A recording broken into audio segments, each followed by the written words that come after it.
Rise and shine, St. Louis. It's the Brown and Crouppen Morning After with Tim McKernan, Doug Vaughn, Martin Kilcoyne, and Jackson Burkett on 101 ESPN. 7 o'clock in St. Louis, you are listening to The Morning After on 101 ESPN and the TMA STL YouTube channel. Tim McKernan, Doug Vaughn, Martin Kilcoyne with you live from Cardinals spring training this week. Presented to you by Healthcare Evolution, online at healthcare-evolution.com. Doty, our on-site engineer, Chairman Kurt, back in the studios in St. Louis, Missouri, and Doug, a Jim Dandy, lined up for this audience today. Maybe we should do 6 hours again. Well, four's plenty, especially since I'm probably not going to be much good to you. Yeah, how's that possible? I wouldn't think so. I ate enough yesterday for 3 or 4 people. And I'm working on a big boiler now. And I played the worst golf that I have in probably 30, 40 years, probably because of the boiler. You can't get around now? Yeah, I can't move my body. My gut has expanded. I think I've gained 18 pounds in the 4 days we've been here. So no, I don't think I'll be much good to you. Now, how's this possible when all you do is you food shame Martin and Jackson? Yeah, hypocrite. Well, I've just kind of let myself go. So maybe I don't know what to tell you. I brought him over to the dark side. Last night I had 10 nice ice fritters. I had key lime pie. I had fish, and I had a big sandwich on a golf course. I just can't stop eating. What kind of sandwich you have, boy? Chicken salad. Yeah, I saw it. It was very, huge. It was very thick, Martin. It was. This guy got a thick chicken salad sandwich Just keep that eating. led to you shooting, what was it, 2 under on the back? I must have shot 115 or so. On the back? No, well, all told. all told, probably. Yeah. Tim, I went to bed at 9 o'clock, and I'm at Club Papers, and all of a sudden the fellas just came stumbling in. Oh, yeah. Little Jack Papers had himself yeah. a boat drink and I was could stumbling hear- around. A couple three. Ooh, where do the cute boys hang out in South Florida? I heard about it. That's exactly the transcript of what happened. I last could evening. hear them just barreling into the place. So, of course, I went, keep it down out there. Yes. Someone's got to work in the morning. Yep. What time do you boys get back from Rachel's, eh? The first TV time out of the Missouri game. We didn't Really? go to Rachel's. No, well, We went to More or less. Guanabanas. We Fabulous did. Telling Doug sponsor. to the food, sponsor he of the might picnic go there. table. Uh-huh. Sponsor of the picnic You're table. damn right it is. Uh-huh. Guanabana's picnic table. Nice. Hey, and if people are coming down here Uh-huh. and you go to a Cardinal game, one of the spring training games, you bring your ticket into Guanabanas, free beer. Is that right? Yeah, fooling. little nugget for you. For the record, those who would be making the trip down here, Doug, would you say it's directly to the south of the Jupiter Lighthouse, and that's it? Native American town and US 1? Yeah. Indian Town and US 1. Yes. Yikes, yeah. Like to see a It's little right there on the lunch sign. there. Make goods. I love the morbidly obese. That's from Minute Bowl eligible in the air. Comfort Service text inbox 314-399-9646. And Doug's boiler is the lead. Mhm. I thought it might be the polosplus.com dossier, but the polosplus.com dossier, Martin says, for all 12 segments today, Missouri Vanderbilt. It's all we're talking about from Cardinal spring training. Is that a boat drinks hangover rundown, you think? Yeah, I made the dossier last night, post game after Post-game. some bevies. How would you have handled it had they blown that and lost that game? Probably shuts it down. If that half court shot went in, Yeah. I don't think I wouldn't be much good to you. You wouldn't. So Doug, you call this program Honesty in Media, if I'm not mistaken, because you feel like all media is honest, I know. And so that's somewhat redundant. But I Snappers last night. Wonderful restaurant. Is that in Tequesta? I Is don't that have Tequesta? any It's idea just where it's it on the is. other side of the bridge by the lighthouse. The way I'm eating, I'll be there soon. Oh, you'll do. You're I'd a like to regular recommend hog snapper yourself. the crab cake. Delicious treats. Had to wash it down with some banana cream pie. Oh, it's got coconut flakes. Oh, all over my chest. So we're They driving poured home. the dessert on your chest. What else do you Were do? you eating topless? Clip that off. That visual is outstanding. And we're driving back, and I said to my wife, "Ooh, it's 9:30. I got no chance of staying up to watch because the Missouri game started at 9 o'clock. I got no chance. So I snort up my sleeping pills, and I wake up. First thing I do, Papers, because I know it sets a tone for the day. Yeah. If Missouri loses, Yeah. I saw they were winning at the half by, was it 6? They're winning by the Yeah. half, I think. 36-30. And I see they won 81-80, and I'm going, oh my God, this must be a thrilling conclusion. I go to YouTube to watch the highlights, and they stop it when Missouri's up by 16. Really? And I'm like, well, something had to have happened. Right. And here is exactly what happened. Chairman Kurt back in St. Louis has the audio. Now would be a good time to play it. Okay, here we go. Taken away by Tanner. The heave at the horn. Oh, my goodness. It rolls around the iron and spits out. And that's how it ends. That didn't sound like a celebration at Mizzou Arena. That sounded like people who watched bullets dodged. They were up by 21 points with 8 minutes 43 left. The players, I listened to the postgame this morning too, and they seem to be almost apologizing. Yeah. Well, we still won. Like you beat Vandy, It's and a I think great number win. 19. Number And 19 Gates team in was the trying to country. make the point there that on their resume, he even said to go along with the Florida win, to go along with the Kentucky win. It sounded like a guy who is spelling out his NCAA resume. Right. But the players, they all seem like, well, we did kind of let it get away. It was a weird vibe for a win. If you say before the game you're going to beat Vandy, that's huge. Right. The way it played out, they seem to be a little concerned. Jackson, tell me how I should feel about this. I mean, no lead is ever safe. Doug, no lead is ever safe, college especially a basketball. 2-goal lead in hockey. Shot clock and the point line really make it. It's a great equalizer. It's really frustrating because it's called the pre-talk. You're up 21, as Doug just stated, with about 8.5 to go, and you just start milking that shot clock for as long as possible, and then you end up taking a bad shot or making a bad turnover out of desperation. And it's a team who's very prolific from deep, and they get hot, and now that lead that's 21 turns to 8, turns to 5, turns to 2. What are you doing when this is going on? Sweating, Yeah. Sweating in my bed because Martin turned the heat up. And No, You I turned the actually heat up? No, I turned the air. I thought it was hot at our pad. So in the middle of the night, I turned it freezing. It stops you though. It Yeah. will not. The thermostat stops at 69. I woke up cold. But it was It hot. cut you guys. You're not allowed to lower it past No, 69 it must degrees? be a thing. Yeah, Club that's, papers. It stops. Yeah. Yeah. The, Save it on the, the the wants to manage those utilities. Yeah, so it was a little warm, but I was sweating, and then Teo Barrett makes the free throws to go up 4 with Here we six, go. six- Now we're good. 6 seconds We left. can I go to bed. Okay, they might hit a 3. It's okay. Of course, their big shooter nails one with 1.8 seconds left. Mark Mitchell takes the ball out, no timeouts.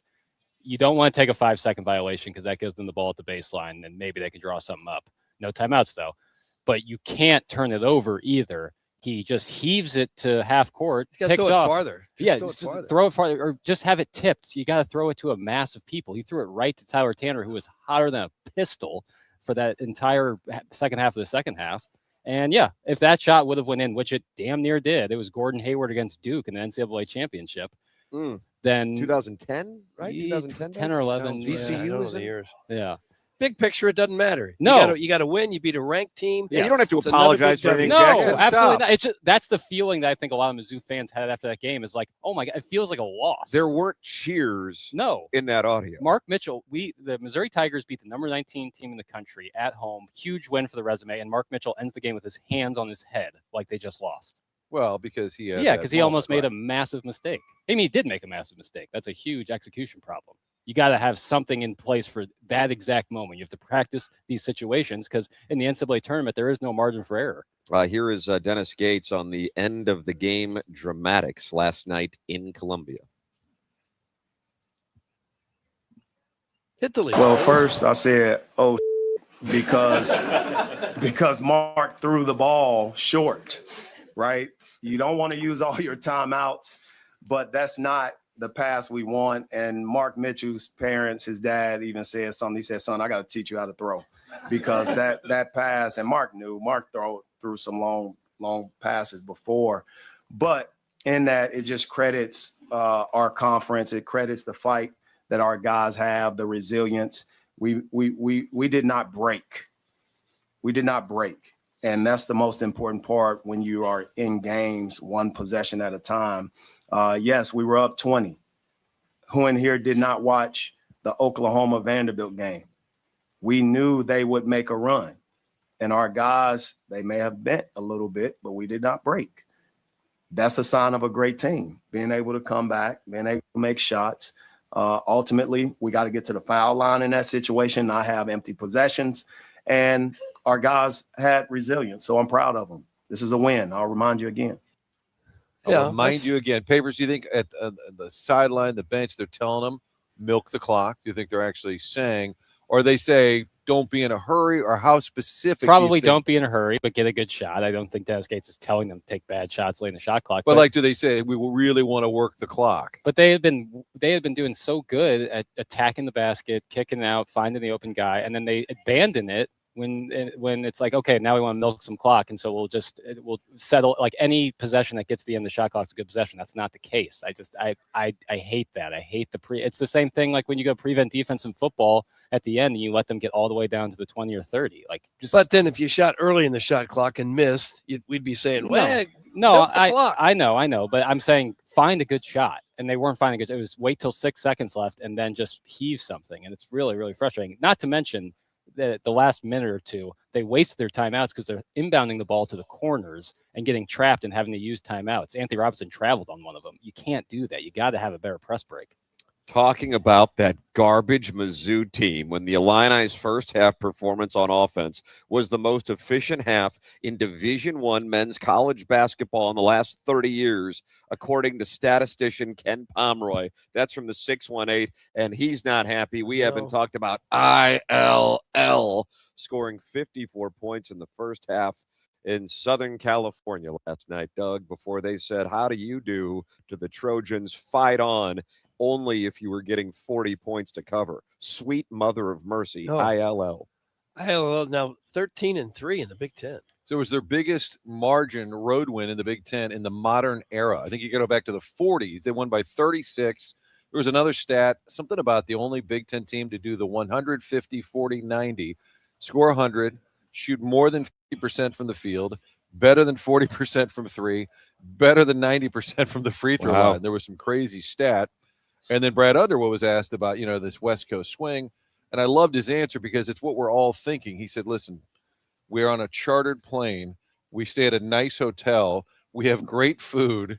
He said, there's nothing hard about it. We just have to show up and play a game. Wow. I'm like, perspective. Thank you. Because everybody's like, oh, my, you got to go out west.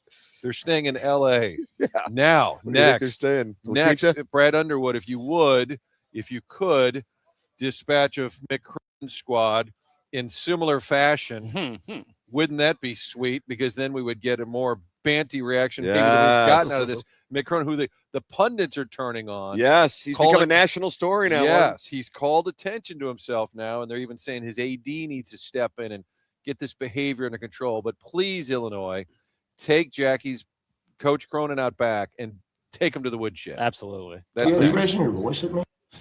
Illinois had 7 guys scoring double figures. Shot 52%, 92% from the line. And a lot of free throws, too. Yeah. Jackson, the Mo Green, would like your local college basketball rankings this morning. He wants that on the heels of a SLU loss and a Missouri win over a ranked team. I remain Illinois, SLU by a nose hair over Missouri. Just a nose hair? SLU by a nose hair. Yeah. Okay. But, I don't know. Just so you know, you bit I know. Your right lower lip after you're done saying that. So I'm going to raise. Yeah. You take the pot. He just gave you the pot. Yeah, I just got nothing there. I don't know. I don't know what to tell you. Missouri's won 4 of their last 5 wins against Florida, at Kentucky, at Texas A&M, and at home against Vanderbilt. But, I guess they're not good. Tim, I have some breaking Billiken news for you, Tim. What do we got? For consumers of the Billiken product, there is some upheaval with FanDuel. I don't know if you guys have heard. There was the Dish reached out about some of the TV coverage coming up here. The Dayton game, which is next Tuesday, will be seen on CW11, the Rich Gould vehicle. Yes, Channel 11 will carry the Dayton game. I'm not sure. I guess it was supposed to be on FanDuel. Now there's some uncertainty. The Dayton game will be on Channel 11 next Tuesday, and the Duquesne game will be on Fox 2, the 28th. On the 2 Fox. So a couple of upcoming SLU games over the air, Doug. You don't need an app. You don't have to have papers come over to sign you in. Ooh. You just go to, what is that, the Frog channel, the CW? I think it was a Frog. Or was that the W? Friend of the show, Ollie Marmol, is swinging by. What did he say?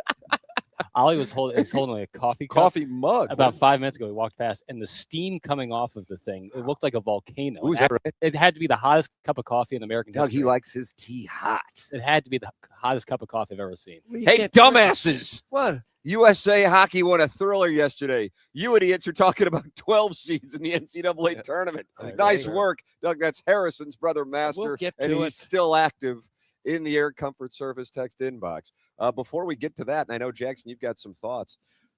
We need to let people know about this polosplus.com dossier today because she's a Jim Dandy is what she is. Jackson, share your handiwork on the heels of Missouri's 81-80 victory. President of Baseball Operations over here in about 15 minutes How or so. do you do? Amongst Heim Bloom live on TMA. Maybe we'll take questions. 314-399-9646. And then you got the Michelob Ultra YouTube chat where friends have gathered. Doug, 6,610 people have subscribed. YouTube.com/TMA. You can watch us. Doty's got, 4 cameras set up? All kinds of different angles. So you'll be able to watch Heim Bloom. That is coming up at 7:30 here on Healthcare Evolution's TMA spring training coverage. What else do we have? Because you're not done. Just a number of players dropping by the Guanabanas at spring training. Give Doug an idea of some of their names. Jordan Walker told us that Okay. he would come on today. I believe JJ Weatherholt also said that he would love to come on today. Well, I don't know if He he, didn't said say he he'd would love to come on. on, but I think he's begrudgingly said he would. Okay. Pedro Pajas has said that he wants to come on again. Wants, will, who knows? Okay. But a number of players have told us that they have interest in stopping by. I think Martin just went into the clubhouse to go survey, and I think I'll join him here in a moment to see what we got going on out there, Tim. For the first time, I actually agree with Master. And Karen and Clayton still sucks. That's from the old Appleton stepdad who is not happy that we are talking about Missouri's win. I don't know. They just beat a ranked team at home. What do you want? What do you want? The United States of America, You want Jack. Bucko? You want something? Yeah, there you go. Hey, talk hockey. I'll go to the clubhouse and get a ball player. You can't talk about everything at the same time. You've done that before. There was a Foot Fetish Friday Well, going on, and you we've were ranking tried. Oh, yeah, goalies. you broke down goalies. What do you have? Glenn Hall? Mr. Goalie was in there? And he's number one in my book, Tim. Yes, there was a big basketball game, a couple of them, and there's a hockey game. We can't talk about it all at the same time while we're at Cardinal camp. So you want to fight Harrison's brother, Master? It's about time. Well, I thought we were going to be talking about that Connor Hellebuck. If the U.S., because they gave up a late goal, they win it in overtime. Yeah. And we know of his work in Winnipeg, Tim. yeah. Holes get tight. Holes get tight. We were at the stadium, Kevin Rhines and I were editing at the Stadium Grill over there, where they still got the Ankiel Edmonds holiday combo of jerseys hanging. No. And everybody was watching the game and cheering for the U.S. It was kind of fun seeing it happen live. place Now go they crazy did- when they got the overtime winner? It was actually a pretty good crowd that Really? got into it. And then now they play Dvorsky and Slovakia next, Doug. Will you root for Dalibor Dvorsky over the U.S.? No, I will not. Okay. wow. Jeez, didn't even think about it. I will not. Why do you hate the Blues? Jeez. There's no Blues on Team USA, are there? There's none. There's not. No. The Kachucks feel like Yeah, honorary Kachucks, Blues. yeah. Honorary Blues. Team Canada's got a few. Yeah. Bennington getting all the playing time, right? For Canada? I believe he is. Binner played very well in their most recent win. So they're in the Final Four. U.S. is in the final. It feels like a collision course. Here we go. Martin, when would that be? I know I'm crowdsourcing, which is something that's frowned Oh, upon God. on this program. Do you know when When it would be? the showdown? Oh, when the finale would Yeah. be. Because we've got the semis next. I don't know. I feel That like is it'd be about. crowdsourced. feel That is like- crowdsourced. I'm so disappointed in Well, myself. And people get mad because I'm on my phone. This serves. Tim's got a laptop in Yep. front of him. Doug has a laptop in front of him. Yeah. I utilize my phone. I'm a step away from Rich Gould with a pad of paper and crayons, but I'm using my phone as my. So I'm going to try and find that information. It's probably not readily available. Canada plays Finland. The U.S. plays Slovakia in the semifinals. Say, when is that, Doug? After the semifinals, then they will play the finals. Oh, there you Oh. go. Tim, does that help? Yep. Uh-huh. Thank you. Sunday at 2:10 is what Jackson's boy body says. Sunday feels right because you But got some amateur proctologist says Sunday at 7 a.m. could be 2:10 over there. Yeah. Sunday 7 a.m. our feels time. right because then you need a few days to get back. Then the league fires back up about a week from now. So Sunday feels about the time for a finale. Brian Henshin is over in Milan covering the the games, Colts. and he says the semis tomorrow around 3:30 Eastern, then gold medal game 8 a.m. Eastern on Sunday. Mr. Tim. Okay. This is when this show really misses Douglas. Yeah, we I mean, could use he a could- schedule reading. We're getting a lot of gold medal games Sunday morning at 7:10 a.m. Okay. Make your plans. All right. Well, that's a nice way to start your day. Yeah, a cup of coffee and some Olympic hockey. How do you do? Will you get up early for that? On Sunday? That's right. No. No. Okay. This guy's not. What an if American, not a true the American. Russians were playing?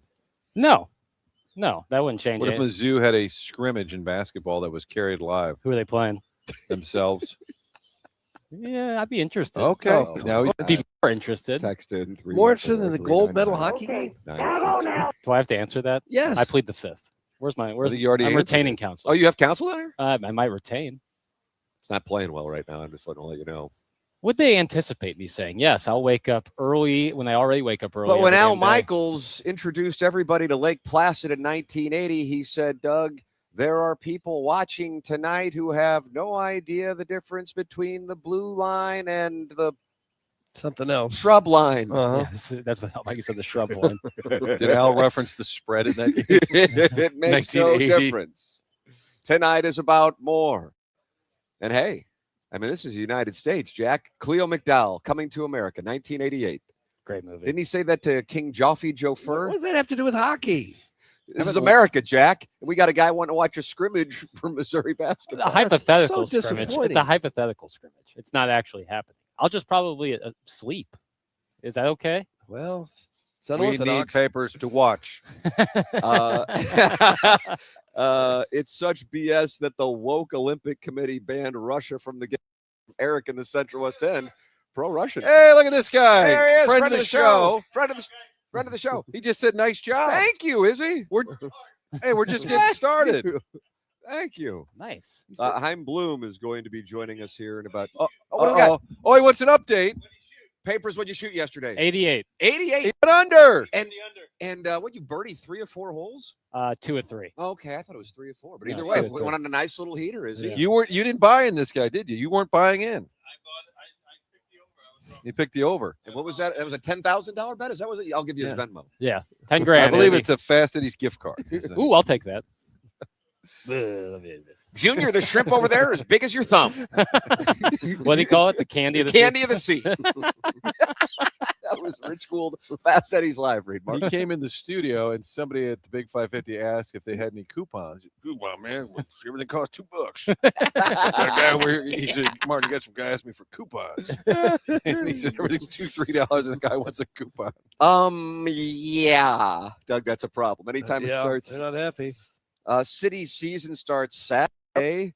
Are we going to talk about City at all, Jackson? I don't anticipate. Okay, well, I guess Can that was anyone right. name 2 players on the team? Jackson. Doug?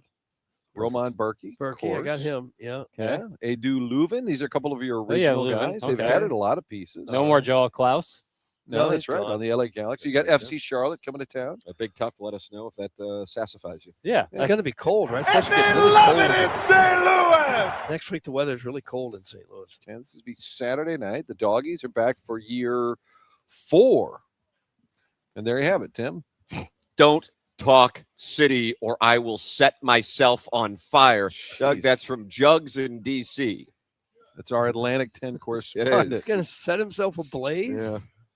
High of 40 on Saturday. Ooh, pony. St. Louis. Yeah, it doesn't look as bad as I thought. it Pretty was. cold. Yeah. High I of, mean, considering we're sitting in 80 degrees in Yeah, the sun, but I thought it was going to be. I just really said high cold. of 40. Yeah. Jackson's trying to bring you down. Well, I'm just trying to paint a picture. It's probably tough to run around in shorts and a short sleeve shirt in 40-degree weather. Probably less than that one at night. You warm up a little bit, though. I guess. I'd rather do that than 110 degrees. And when you carry the City brand, Doug, you feel the entire energy of the whole metropolitan area. So you Is that really, what you do? yeah, there's a warmth to it. Okay. There's also a dense fog advisory right now in St. Louis. Right now? Yeah, dense I fog don't remember. thickets. Yeah. So be careful out there while consuming TMA and driving. Yeah, that's good counsel. TMA listeners, also be careful with what you send in because Doug could suspend you in the appliance discounters Got it right here. suspension logule. It does make its way down to South Florida. Appliance discounters does have an exclusive deal, though, for TMA listeners. Come in today and receive an instant 5% rebate off your next appliance purchase. That's right, 5% instant savings off their already low prices. In addition to the 5% instant rebate, you can receive other factory rebates, some up to $1,500 direct from the manufacturer, And now you know why they're called the appliance discounters. Huge savings, locally owned, next day delivery, 18 months interest-free financing, all from the #1 largest family-owned appliance retailer in St. Louis. Visit any of the 7 St. Louis area locations. They're in Afton, they're in Baldwin, they're in Concord Plaza, they're in Earth City, they're in Maplewood, they're in St. Charles, and you can shop online at theappliancediscounters.com. TMA live from Cardinal Spring Training with Heim Bloom joining us at the Guanabanas picnic table in 6 minutes. Watch the conversation, interact. Who knows? Maybe he'll grab my laptop and start looking at the comments from the listeners. Maybe he'll answer your questions. Text them into the Air Comfort Service text inbox, 314-399-9646. You can watch the conversation and maybe ask questions that he'll answer in the Michelob Ultra YouTube chat. Subscribe to the TMA STL YouTube channel. 6,610 friends have done so. Why don't we make it 6,620, Doug? I mean, let's see if we can do that today. That would be real nice. Brick by brick by brick. Okay. YouTube.com/TMASTL. Heim Bloom joining us here in a matter of about 5 minutes as TMA broadcasts live from spring training, all presented to you by Healthcare Evolution. Same-day pain relief at healthcare-evolution.com. Regeneration works when those injuries happen. Same-day pain relief at healthcare-evolution.com. Tim McKernan, Doug Vaughn, Martin Kilcoyne, Jackson Burkett with you live from Jupiter, Florida. Cardinal Spring Training coverage on 101 ESPN and the TMA STL.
Casting from Cardinal Spring Training on 101 ESPN. Presented by Healthcare Evolution.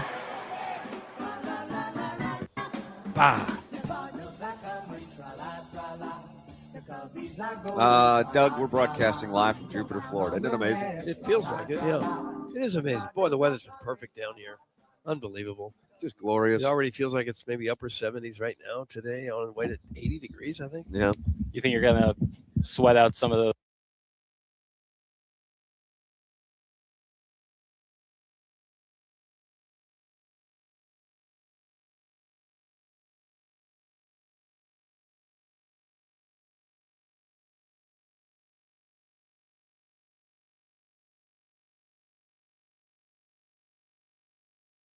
That's why I have to watch what I eat, because I never really get filled up. I could just eat forever. And now I'm working on a nice, sweet little boiler.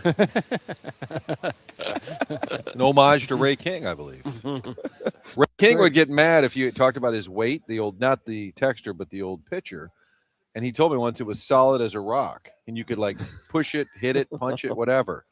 That was different because there was a lot of muscle inside of that boiler. Doesn't Gary Player make you punch him in the gut if you see him? I thought that might have been Sam Snead with Chops Ritter. Chops Ritter, boy, he beat the hell out of Sam Snead. He punched Sam. How old was Sam Snead? 80-something. And considering Gary Player is 90, and I did see him recently at Bell Reef, had I punched the man and he keeled over, can you imagine the headlines across the globe? If you think Doug's fat is bad, sit down with Gary Player for an interview. Well, he'll give you a piece of his mind. Why don't you have a cucumber for breakfast? I'm like, well, I had some donuts. Where's the damn video, pal? That's from Mr. Bojangles. Jugs in D.C. Turn the camera on, pal. And now they are not happy in the Michelob Ultra YouTube chat. All hell is breaking loose. And here we go. Heim Bloom's going to join us, and Jackson is blowing it right now. Jackson, explain yourself. I'm fumbling the bag. Not sure. What we're doing is we're working on it. We're making sure that all is good. There's movement from Doty is moving. I almost called him Odie. like Doty, like from Garfield. Yes. Doty McDowell was with the Rangers, was he not? Yeah. Was he a switcher? Odie. Doty was in movement as those people were firing off cheap shots. I think it's being addressed. All right. It's good. Tim, I'm told it's good. We're back. You can watch the program in the YouTube chat and talk it over, because Heim Bloom is going to join us here on the polosplus.com dossier. Should I text him, let's go?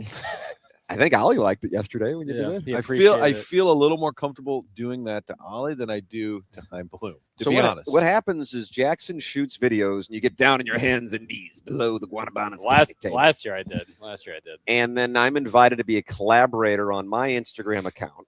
Yeah. And I don't even look at the clips. I just hit accept. Okay. Yep. And then what happens is people don't like the Cardinals or us, or perhaps letter C, both of them.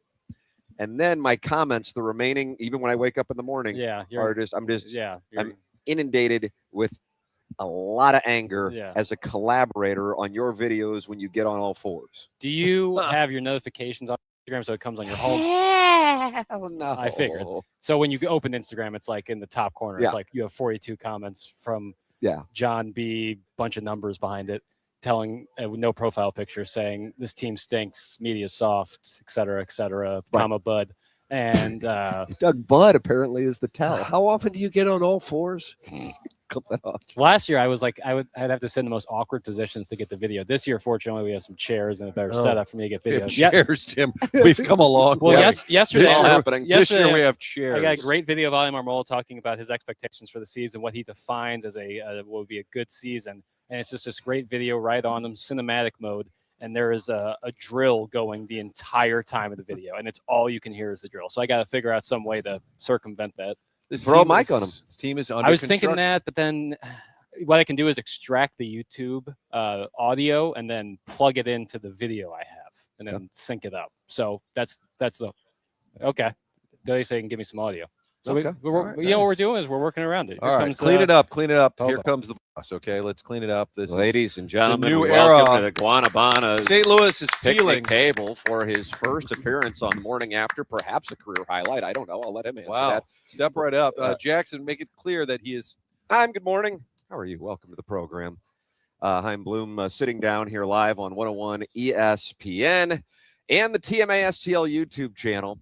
And Jackson is pointing and telling him exactly where to go. Wow, he gave him the what's what and the who's that? who. He just did. Yeah, I saw the whole thing play out right there. Heim, sit down is what he said. Heim, you Wow. sit down right here. Wow. Heim, good morning. Do what I'm told. Yeah. What's going on? So you got the family. Did I see the whole family following you yesterday? Is that right? 2 of the 4 of them are here. Okay. My boys are here. The other 2 are coming down for the weekend, and then everybody will go back on Sunday. So it is nice. It is nice having them here. I can't tell you or our great fans that I've been 100% productive this week with the boys following me around, but it's about as close to it as I think you could get given the situation. I told Heim I saw this yesterday. There was a ball loose over by the playing fields, and a wonderful older gentleman usher walked to this young fan and said, "Here you go, young man. Here's a baseball." It's one of Heim's kids. And I was thinking, he could probably get a ball. But it was a wonderful gesture by the usher. Good on him for scamming a ball from an usher that Yeah, that usually access some other way, right? And he's like, "Hey, Dad, I've been resourceful. asking you for weeks how to get a random ball." Now, the manager, Ali Marmol, likes to sit down on this program and look at the comments that go on live and Oh, boy. YouTube and the text I'm inbox. happy to do that if you just. Would you really want to do it? I'll do whatever you want. Oh, Jackson, can you open it up for Heim? Jackson's going to open boy. up his I laptop. don't, for the record, I don't recommend it. It can get rough in there. But Ali enjoys that. And how about the first one I see here? So is here's the thing: if we're going to talk about the boys being here, Yeah. I bet you there's no way those comments, even at their worst, are worse than what I hear inside my own house. Really? Are they coming after you pretty good? Yes. What are do they the get ages? upset by? They 11 get and upset by 9. trades and things that you They're, do? they're not the happiest with our off season. Yeah. Oh, wow. Do they have burner accounts on Twitter? I hope not. I'm trying to eliminate all their screen time. I certainly, they might, because it just sort of feels like somehow they do. Except the thing is, with the next generation, they're ahead of you technologically. Yes. So if they I can't really keep up with everything they're trying to do to get around all the limits. So they're we try to lighting up place your on off season on social media from a burner. How old are your kids? 11 and 9, and And they kind of look daughter. exactly like you, don't they? They do. Yeah, I don't think a paternity test is required. Yeah. Oh, yeah, maybe we can do that next time you're on the show. Like a Maury Povich for you. Bourbon Bob, I don't know if you have the YouTube chat or the text. Or if you're inbox in familiar front. with Bourbon I Bob's don't know if you've got a chance to meet him yet through your travels through St. Louis. He says his voice is very soothing, similar to Morgan Freeman. Have you been told soothing voice? That's one of the nicest things anybody said to me all camp. I'll take it. Soothing voice. So the idea that there are experts everywhere. I told these guys yesterday, I had video, and it was Jordan Walker in the cage, and it was very simple. I just said, "Hey, he's lost some weight, he's added some muscle. Here he is in the cage. We've got coverage tonight on Fox 2 and 101." All these comments. Well, his left foot, his right foot, his angle. And I said, I didn't realize how many hitting coaches followed me on Twitter until I posted it. And then one guy said, "I am a hitting coach. If you want to reach out," like, it's what I'm saying is we got a lot of experts out there, Heim. So welcome to Cardinal baseball. Yeah, well, it's one of the great things about this fan base. It's a very, very devoted and intelligent fan base. So it sounds like he wants your critique. Yes, he's sitting down. How does it feel? A year ago, we saw you, but we weren't allowed to look at you or even say your name. I can't remember the rules. But you were here, and you're kind of in waiting. How different does it feel now to be kind of? I mean, you got a spot right next to Mr. DeWitt's got your name on it. I know. You're running the show. I came in and I saw that yesterday, and I said, well, somebody must have parked in the owner's spot. Yes. Stubby Clapp is Stubby Clapp. I found out the rest of the story afterwards. Actually, Ollie told me. That's how I found out whose truck that was. Bill, you know what Mr. DeWitt, Bill told me? He said, it seems a bit much. His name on the parking spot. That's what he said about it. Like, that's the owner of the Cardinals. The chairman thinks it's a little bit to have his name on a parking spot. Now, I'll tell you one thing that has stood out to me. I don't know what your children are tweeting out, but our audience has enjoyed, the majority of them, the fact that the Cardinals have picked a lane and now are executing on the strategy. My criticism over the last decade or so, with a few blips in 1920 and then 21 in the one-game playoff and then the 22 season, that there was a little bit of purgatory. And now there is a strategy, and you guys are going to stick to it. And I think for Cardinal fans, some are irritated, of course, but first, that's refreshing. How do you view it? How would you communicate to it? Yeah, well, look, you always want to be clear about what you're trying to do. And there are some advantages to having those fresh eyes, having that outside view, coming in here the way I did and being able to look at the organization really as an outsider. And when you think about how long, it's a good thing. When you think about how long some people who are in this organization have been in it, that is actually, like, in sports, usually the lack of stability is a bigger problem than stability.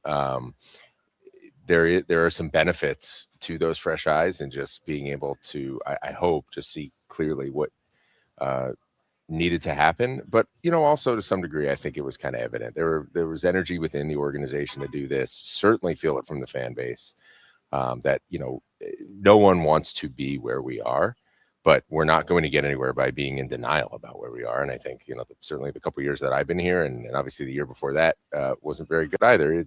It sort of laid the path for us. Now, then it's still on you to see it and of course to act on it. But, I just thought that was something that it was very important. And because, again, it's easier if you could say, hey, we got our foot on the gas, who cares about tomorrow? It's all about today. In some ways that's easier, more satisfying, more straightforward, but it's deadly if you're not actually in that situation. And so given where we are, this in some ways is a little harder. It takes more discipline. It takes more focus. It's necessary, I think, in this moment, but it does take that kind of long-term view and that discipline and focus. And so to have that, you better be able to state clearly, not just for our fans, but for ourselves, this is what we're trying to do, and then hold yourself to it. And we know we have a fan base, like we talked about. They follow this very closely. They're smart, and they're going to hold us to it. So I wanted to lay out that roadmap back in the fall of this is what we're trying to do, and judge us on this, hold us accountable to it. And this is the roadmap by which you can at least judge our view of what we're doing. Agree, disagree, at least you know where we think we're headed and what we're trying to accomplish. Of the minor leaguers that you acquired, are there some that are real close to making an impact this year or next year that you're excited about? Some are, yeah. I mean, obviously you let them they move themselves, right? Ideally you want the game to tell you when it's time to move a player. Sometimes once in a while somebody just stalls out and you might need to shake the snow globe a little bit and move them. But usually you want players' performance to dictate that. Obviously, in those trades, we did pick up a couple guys that we think can impact our big league club immediately. Especially the pitchers we got in the starting pitchers we got in the Boston deal with the Fitz and Dobbins, guys on the 40-man roster that can impact us immediately.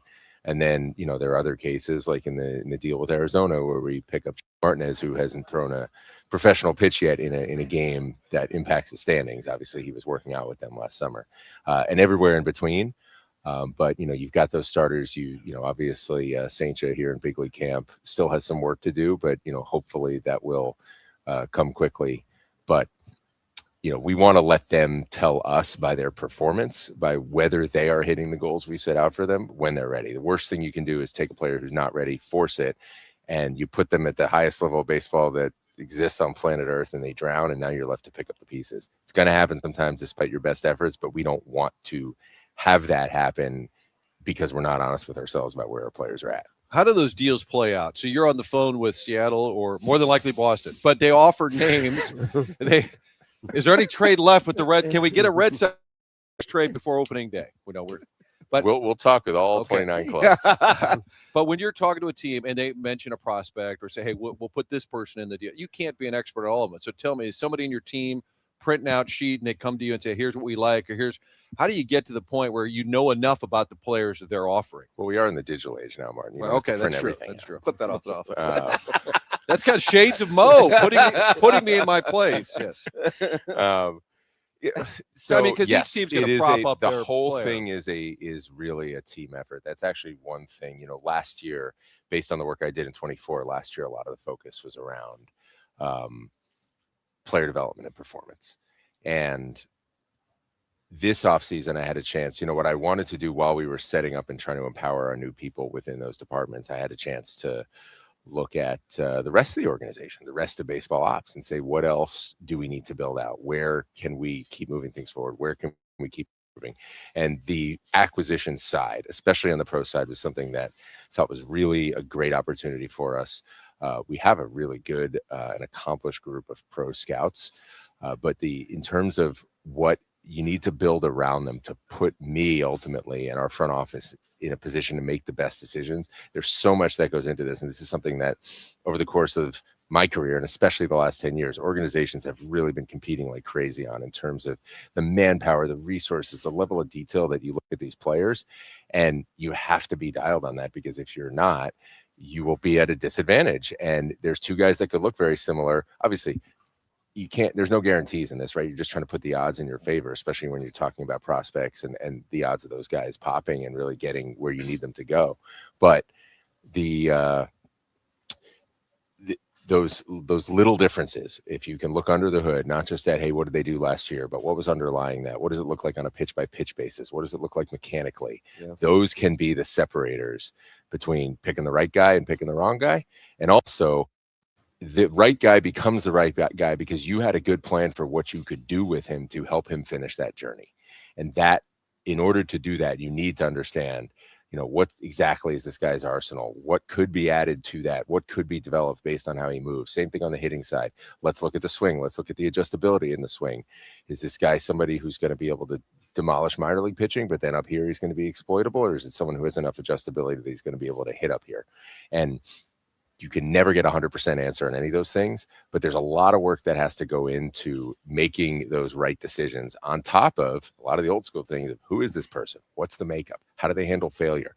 All these things are arguably more relevant than they have been, because I think organizations understand their own players better because they have more information. So it's really just about trying to get to where the bar is in terms of how we compete on understanding players. Because when you make those moves, there's, in some cases, like with Donnie, there were months of back and forth, and you're trying to both feel out, okay, how do we have these guys preffed out? Who do we like? And then who's accessible? What's the pathway, given what other team, or in this case, two teams would do? What's the pathway to get the most value for a player that, we said all along, if we're going to move him, it was going to be because we were getting a lot of value. Cardinal President of Baseball Operations, Heim Bloom, sitting down with us here on 101 ESPN. Tim McKernan, Doug Vaughn, Martin Kilcoyne with you on the presentation as we broadcast live from Jupiter, Florida on 101 ESPN. And you can watch the conversation on the TMA STL YouTube channel. Heim, a question regarding things that are beyond your control. Number one, the television situation in the game. How much has that impacted your business? And then also the lurking work stoppage with the CBA expiring this year. How much has it impacted what you guys are talking about in your office? They're both things that we know are real and they're out there, but I don't know how much they really can or should impact our day-to-day. Look, the TV stuff is real. Obviously, it's been out there. Money is money. Like, it all impacts us. I do think with where the organization is, I don't think it changed our direction or really what's necessary here. If anything, it just makes it more important to double down on it. In some ways, for this to be happening now when we are looking long-term, obviously this is a tough time with respect to the RSNs and all that. And I do think, long-term, I know the type of fan base we have, and I know that support is going to be there if and when we earn it and deserve it. And so, I think these things will hash themselves out over time. But to me, it just made it more important for us to double down on making sure we have that young core, because if we're not going to be able to throw money around like crazy, or even you look at even teams that do, they win because they have that young core around which they then throw all that money. And so it's so important for us to have. It's always how the Cardinals win. It's always how this organization has won. And to me, it just should make us want to double down on that plan, because that is how we're ultimately going to have to do this with our own players. And then, obviously we want to be in a position when the resources are there to then retain the ones we want to keep for a long time, and then go add talent from the outside. And we will do that, but we need to get to the point of having that championship level core. And as far as labor is concerned, look, this happens every 5 years, right? There's always questions about what could be different when there's a new CBA. What could that new system look like? Is it going to be exactly the same? Is it going to be wildly different? We can all speculate. I'm not going to sit there and tell you that in the privacy of our offices we don't do that. Of course we do from time to time, but you never really know. So you just try to focus on what are the things that are the absolutes. What are the things that always are going to matter, and just make sure we are dominating those things. On the surface, coincidentally, maybe not, the organization with your big league contracts appears to have fluidity for coming out on the other side of whatever winds up transpiring this upcoming offseason with no big contracts that the organization's committed to. Was that a strategy? I realize some of that would date before your time. Yeah, not necessarily, except that I just think it fits where we are generally. Yeah.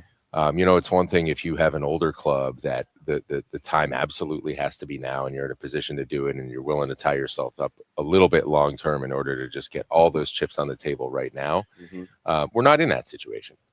So it doesn't make sense, to put yourself in a position where your hands are going to be tied when you want to have a lot of flexibility to do the right things in the years going forward. Now, look, that doesn't mean we're averse to doing things like that. If it makes sense, we're still going to be able to do it. We have the flexibility to do it. I'm confident we'll have the support from ownership if something makes sense along those lines. But it just combination of just where we happen to be with, who was in-house, and obviously some of the moves we made this winter wasn't really so much about opening that flexibility as much as it is just making sure that we can give ourselves every chance to build that young core that we need. How do you balance a Weatherholt decision for opening day when you do need to sell and market something to get fans excited about something new, and you also have to be smart about it, the player? I mean, because I think the fans are, all right, let's give us something, and yet you've got to make a baseball decision. How do you balance that? To say that it doesn't matter, you zero it out, I think we're probably just lying to ourselves. Like, every market's different. Our market is one where, obviously, as we talked about, I'm not sure there's any team where the fans are more important to the organization than the Cardinals. When you think about both what that ceiling is and has been for so long in terms of just punching above our weight as a market because of the support we get from our fans, but also being like we are not one of the biggest markets in the country. And yet we have this fan support, again, when we deserve it, that, makes it seem like it. And so the combination of those two things is very unique. That said, give us something is not usually a good business plan.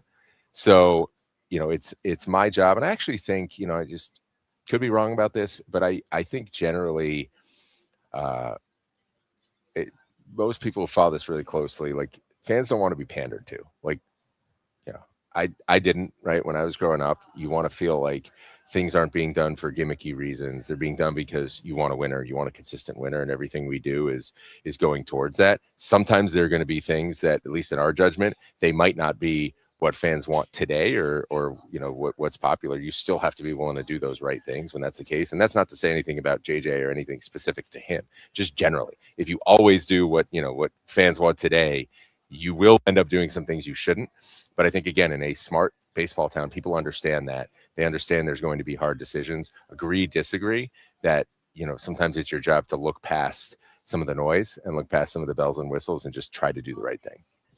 Does that mean he might not be here at the start of the year? Doug was reading between the lines. Yeah, like I said, I'm not trying to like drop any breadcrumbs on that. Just basically say, like, it applies to really all the decisions we make. We obviously have not made a decision on that. We do not want to hand him anything. At the same time, obviously, we haven't put a bunch of obstacles in his way either. Jordan Walker, I know he was working as always, but specifically this offseason. When he showed up here and went on a heater in 2023 to start spring, the enthusiasm for him and what he could mean for the organization was at an all-time high. And now fans wonder if it will ever materialize. What can you tell us about what you've seen behind the scenes and what the organization analyzes his current spot? Yeah, the ability, the upside is still there. I believe that pretty strongly. Obviously, we haven't seen it consistently yet on a major league field. And I think it's really important for us, long-term as an organization. Look, you're not going to hit on 100%. No, nobody does, but you want to be the organization where guys have success here, because I do believe he is going to get to his ceiling at some point. We and he need to work together to make sure we're doing everything we can so that it happens soon, so that it can happen here. And, you're talking about 23. Obviously, I wasn't here then, but, you talk to anybody who's been in baseball long enough, there's always something you did because of spring training that you end up regretting. I think actually hitting is probably the worst thing to try to assess in spring training, especially if you're looking at results, because it is the easiest time to get fooled. There, you can probably learn a little more. I think about a pitcher when you talk about defense, and especially now when so many more things are measurable and trackable. But hitting, it's just different. Sometimes you're not facing major league pitching, and even when you are, they're not really trying to get you out. They're trying to get their work in. So it is a very different environment, and you really should not put too much stock in spring training results. I do think there are things to learn from spring training, but I think the worst way to try to learn them is to look at the stat line. I want to go into the weeds on that. So certainly, guys walk out in the 5th inning and they're on the golf course by the 7th inning, oftentimes, the established guys. So what are you guys looking at, knowing that results are something that you put secondary? It depends on the player. And that's actually something that, we try to have conversations early in camp before you're in the heat of the decision to try to say, okay, what do we really want to see out of this player this camp? What could happen that could change our opinion of him? Like, I'll give you an example. Like, we've talked about not us here sitting here today, but just organizationally, we've talked about some of the new things defensively, some of the versatility that we're trying to look at with guys like Fermin and Sajasi. Those are things that we will be able to get some kind of read on this camp, just both with our eyes and then also by certain measurable things that we can look at, how they're moving around in the outfield when we put them in the outfield. And they may not necessarily like, okay, maybe it's not going to be a huge sample of plays to where you're going to look at fielding percentage. Obviously, they do something great. If they do something really bad, you take note of it. But we can look at things like first step. We can look at things like routes, like comfort level in getting after balls. For some guys, that comes very naturally when we put them out there. Like, everything we had. Ty Pete, one of the kids we got in the Donovan deal. This guy was drafted as an infielder. They sent him out to the outfield. It takes to it so natural. He's an athlete, just runs around out there, ran down everything. Not to say there isn't still refinement there. Of course, he's not yet 20, but took to it very naturally. That does not happen for everybody. So there are things you can learn with respect to that. That, again, does it change our overall assessment of the player? Probably not, but it might change some things about how we want to put our roster together, about what are the ways we might want to use them. What might that mean for other players? So those are the things you try to learn. For Jordan, this is a really good offseason for him. I think the best offseason he's had in our uniform, both in terms of came to camp in great shape and also had a really good plan this offseason for some of the things that he started to kind of dabble in, so to speak, last year as far as the swing is concerned. Had a really good plan, communicated with us on it, was in touch with our hitting guys, made some meaningful changes. Now, we haven't faced the opposition yet, right? So we'll see what that all looks like. But looking at where he's at mechanically, where he's at approach-wise, that means so much more than what the batting average looks like after 50 at-bats. Would it help if I passed along the tips I'm getting on Twitter for Jordan's swing? Would you like me to take that to the lab? I like to say, like, we will never, we should never think we have this figured out enough that we have all the answers. We do not. I don't think Jordan has suffered from a lack of voices in his ear. I don't think that to whatever extent I just wanted to there have been issues in getting him to that upside. I don't think that's one of them, but that doesn't mean there aren't good answers out there. Sometimes there are. Look, in all seriousness, my career started, I spent a lot of time in player development, and I was in a room of amazing baseball people, great coaches, who positively impacted so many players. And yet that group was probably way too close off and maybe a little insecure about a lot of third-party facilities and what a lot of quote-unquote outsiders could bring to this. And frankly, we were a little late on some of that, because then some of these folks actually had really impactful ideas that help players, and now a lot of them are in the game. And if you were stubborn about that, you missed the boat. So, kind of a joke. It's probably not the same as taking a bunch of comments rolling in on YouTube, but there are good ideas out there. And shame on us if we miss them. Right? So I let this, Jackson, I need your password. Geez, what a terrible It's operation. Missouri Tigers are #1, Heim. This would be need to relog in there. This would be really awkward if the password was Cardinals stink. This would be really, really awkward. Are you in the YouTube or are you in the text? I don't know which one can be more dangerous. It's like a Google Voice thing. Yeah, so. that's the Air Comfort Service chat text. Should I just start clicking on stuff? Or how do you want me to do this? Only if you're not easily offended. Can you see the text? Yeah, I see them. You can kind of read along. Yeah. Ollie likes to do this. Yes. I don't recommend it.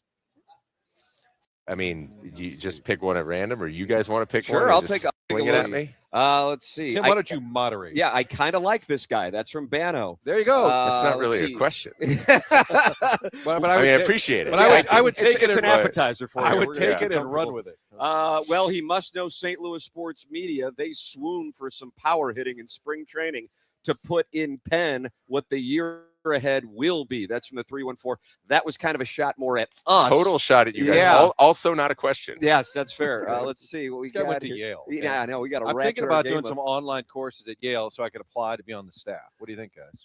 I think that's Heim, I see that you have a degree in Latin classics from Yale. Is that pretty much the standard trail that baseball people take? They get a degree in the classics. No. Were you even thinking about baseball? I was. Yeah, I really wanted to work in baseball. Is actually why I right or wrong, I had convinced myself that because I had decided to chase this crazy career, that it didn't really matter what I majored in, because it wasn't going to move the needle on whether I was able to hustle my way into baseball anyway. Now, with the benefit of time, I actually think that was probably a dumb idea, and I just kind of got lucky in that aspect. Like, don't get me wrong, I do think the education I had was actually really helpful in terms of, like, there's going to be in this business or in any business, you're going to see so many things that you do not really have a chance to study for. And so understanding how to think, how to learn, how to parse information, how to put information together to make decisions, how to understand people. This is a people business, and classical, like, people are people, have been the case for thousands of years. And a lot of these things that you see in history, that you see in literature, they repeat themselves, right? So all that I think is really helpful. But I wouldn't necessarily recommend it as this is the best path into baseball operations. There's probably a thing or two I could have studied that might have tilted the odds a little bit more in my favor. But it's even now, hustle matters, but it's a little more regimented now in terms of the hiring processes at the entry level. I basically said, I'm going to try to hustle and network my way in, and you try to get somebody to take a chance on you for some entry level work. And when they do, you better bust ass, and you better do a good job at it and impress people and make yourself indispensable. Heim Bloom sitting down with us live here on TMA. I'm sure you have things to tend to. You've been with us here now for 20 minutes. Getting a lot of Liam Doyle questions. So that's just a general, where does Liam Doyle stand at this moment? What does that look like for the upcoming season as far as realistic outcomes? Yeah, I mean, again, sort of thing, I don't want to put a timetable on him because I think he'll dictate that. The one thing I want to make sure, as we talked about, is that we're not rushing him. I think the industry has generally gotten a little bit smarter. Like when my career started, there were a lot of players you take them, oh, this guy's going to be quick to the big leagues. Yeah. Sometimes, especially relievers, you saw these guys just rocketed to the big leagues without that foundation. And part of the reason we do that much less as an industry now is because it didn't work that well. And a lot of guys kind of imploded because they just didn't have the foundation, not even just physically, but mentally. And they weren't used to doing this every day coming out of college. And that's an adjustment. Yeah. And that first full season, they're all really tired by the end of that first full season. I mean, some guys do it. Some guys get there really quickly and it works out, but there's a lot of downside with that. So we'll see. But again, I don't want to put limits on him. He'll tell us where he's going. He's here in Jupiter. Obviously, he's not in big league camp. We just wanted to have his progression be focused on him and not kind of create give him something, so to speak, and create that dog and pony show that might be around him. So he's been on the backfields, facing hitters, kind of getting ready for minor league camp. The upside here is huge. I mean, he came out of college, obviously the personality anybody who follows knows about. Really a really likable guy off the field, great personality on the field, elite fastball, good split. And then one of the big things we're looking at is like, what's the starting pitching arsenal we would want to develop over time around this guy? And you can really see the makings of someone who could get out both sides, turn a lineup over multiple times, someone who has an elite ceiling. Journey from here to there, obviously, is just getting started. We got his feet wet a little bit last year at the end of the year when we built him back up. We're going to basically, I think year one is really just about establishing an identity as a starting pitcher, establishing what that arsenal is going to look like, understanding what the grind of doing this every day and preparing to take the ball 30 plus times over the course of 6+ months. That's really what year one is about. Heim Bloom with us here. I like this question from the big old Bub. What is the hardest lesson you've learned in baseball so far? Yeah, there are some. Right, you're not paying attention if you don't learn some of those hard lessons. I think there's a few. I think one of them is, there's a lot of tough decisions you face in a lot of different roles in this game. Certainly in this chair, but in other chairs too. You go into this like we all do in sports, true in life also, knowing you can do, even if you do everything right, which none of us does, some of them are not going to go your way. This whole thing is on the margins, right? If on those really tough calls you go 60-40 and the baseball gods smile on you a little bit, like you're going to have a long career. So that we all live with. So there's going to be quote unquote mistakes. The thing you want to look out for, the thing where mistakes turn into regrets, or when you know what the right thing is to do and you talk yourself out of it. And it's really about trusting your gut on those things. And, that might surprise people that, when you talk about gut decisions versus information. And I like to drop this quote that I heard Terry Francona say, and I don't know if he invented it, but when you talk about when you're prepared, there are no gut decisions. Well, that's not entirely true, but sometimes when you're prepared, it means you can trust your gut a little bit more because you have all the experiences you've done the work, and now you're trusting, you have a good process, but you're also trusting your instincts to tell you when something is the right thing. And it's not always easy. And sometimes even when you know what it is, it's not always easy because there might be some repercussions. It might not be popular, whatever it is. And you just learn over time, I think, to trust your instincts a little bit more. Doug, this one's coming in often. I don't know if you've seen that in front of you, Heim. What is your favorite style of French fry? Oh, this is big. Now, this is kind of a defining moment for you here. I don't know. I feel like Heim's kind of a healthy eater. This is one that you could have my kids here for, because their French fry consumption per week is much higher than mine. God, I'd probably go waffle fries. Wow, what a moment. Wow. What a moment, It's going Doug. to be a big year. Chick-fil-A type. Yeah. It's going to be a big year. Yeah, it's going to be a big year. And really, my final question is, the Cardinals wore Navy hats on the road from the mid-'90s through this incredible run, and then they went back to the red hats on the road starting in 2013. Haven't won a World Series since. Is there anything that you can do? Because we haven't had a player yet sit down and say they don't prefer the Navy hat on the road. Is that within your jurisdiction? Yeah. I have no idea. I got some homework. Yes. I gotta find out about this. The Bring way you back the introduced Navy that cap. question, I will say, like, really, now I started to feel the weight of this. Like, I am walking into a minefield. You better Like, believe it. I'm gonna enrage the ghost of Dizzy Dean or something like that by And whatever usually it is wore a that I Navy cap say. on the road. Sure. The Navy hats, I think they're cool. Everybody But I've does. never really thought about like one versus the other or like all that. I've mostly been worried about the people inside of the uniforms, more so than the Shallow. uniforms. Yeah. If we ever get that to-do list down a little bit, I'll start worrying about what everybody's wearing. But it's I got to look into that. Yes. I actually really like. I mean, obviously, red is.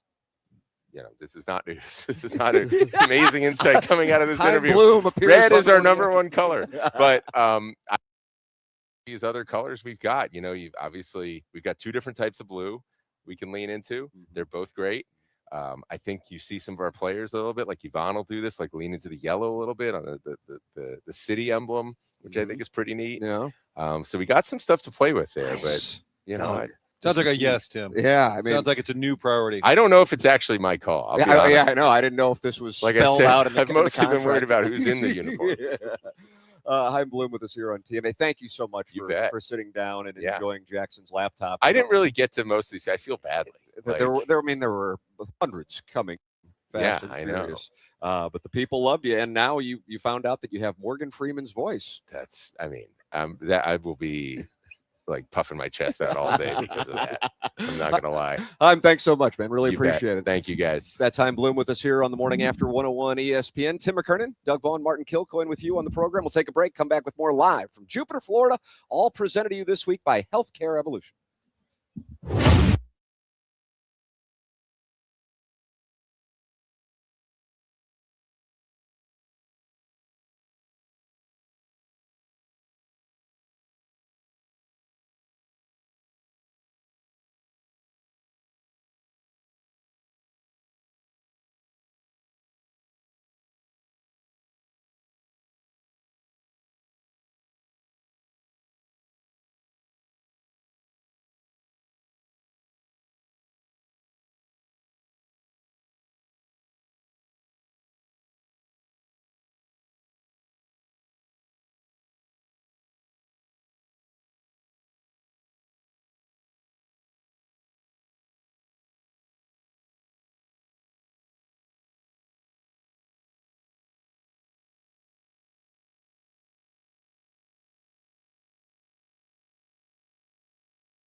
conditioning dealer. This is the Morning After on 101 ESPN, live from Roger Dean Stadium at Cardinal Spring Training. Presented by Healthcare Evolution.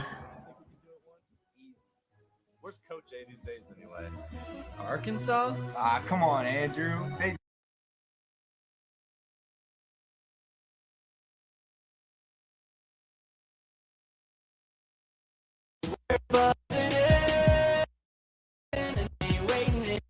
You like this one or not? Not especially. Mike, I'm in a good place.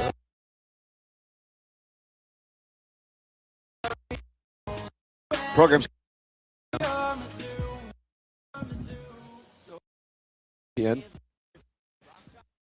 That's where it is. The Nice. team are active. And Heim Bloom's answer on one. Answer on the Navy caps. They're delighted, and they really like Heim Bloom. Yeah. Oh, how can you not? Yeah. What I took away was patience. They're not going to rush.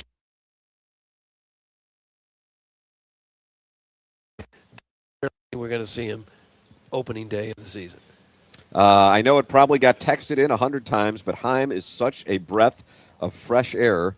He seems like a human being, nothing to hide. That's from Stephen Time. Doug, he's a member of the Brothers Time. There's Ed, there's Stephen. That was Stephen. Okay.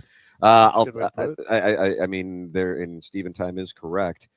I don't know how many texts, but I mean, every time I was looking up, people were talking about how much they enjoyed the conversation and Heim Bloom and what they saw as transparency, Doug, throughout the course of the conversation. Yeah.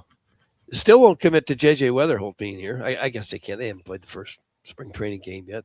They're barely a week into this. But I think people will be really disappointed if he's not a starting second baseman when the season gets going. Wow, if that interview doesn't get you excited again about the future of the Birds, I'm not sure what will. That is from the 618. Okay. Now, here we go. We always got to balance it out. Yeah. It's all about balance. Too bad we didn't learn a single thing in that interview. Yeesh. Doug, that's from the Lone Ranger sidekick. Well, he did say red was the dominant color of the Cardinals. Do you like when someone ends it with yeesh? Yeah. What do you prefer? Yeah, or ending it with yeesh? I like yeesh better. Yeah, that's better. Yeah is really condescending. Guys, I'll bet the house right now that JJ won't be on the opening day roster. I'd be interested in taking some action on that. Well, you're going to wager with Steven Time. I'd throw 5 on that. I'd throw 5 I got 5 on it. I got 5 on it. Messing with that Indo-weed. Wow, now I got to explain that to my kids. I'm not sure what the Really rule cool. is about service time and when they gain another year of control over him, like how long he'd have to sit in the minors before you bring him up and have another year. Yeah, but if he wins the year, then you get that extra draft pick. Yeah, but if he doesn't, then you've wasted a year of control with him. Yeah. I'll tell you what I thought. It was the highlight of the interview as far as knowledge goes. And I realized the Lone Ranger sidekick might not have heard this portion of it.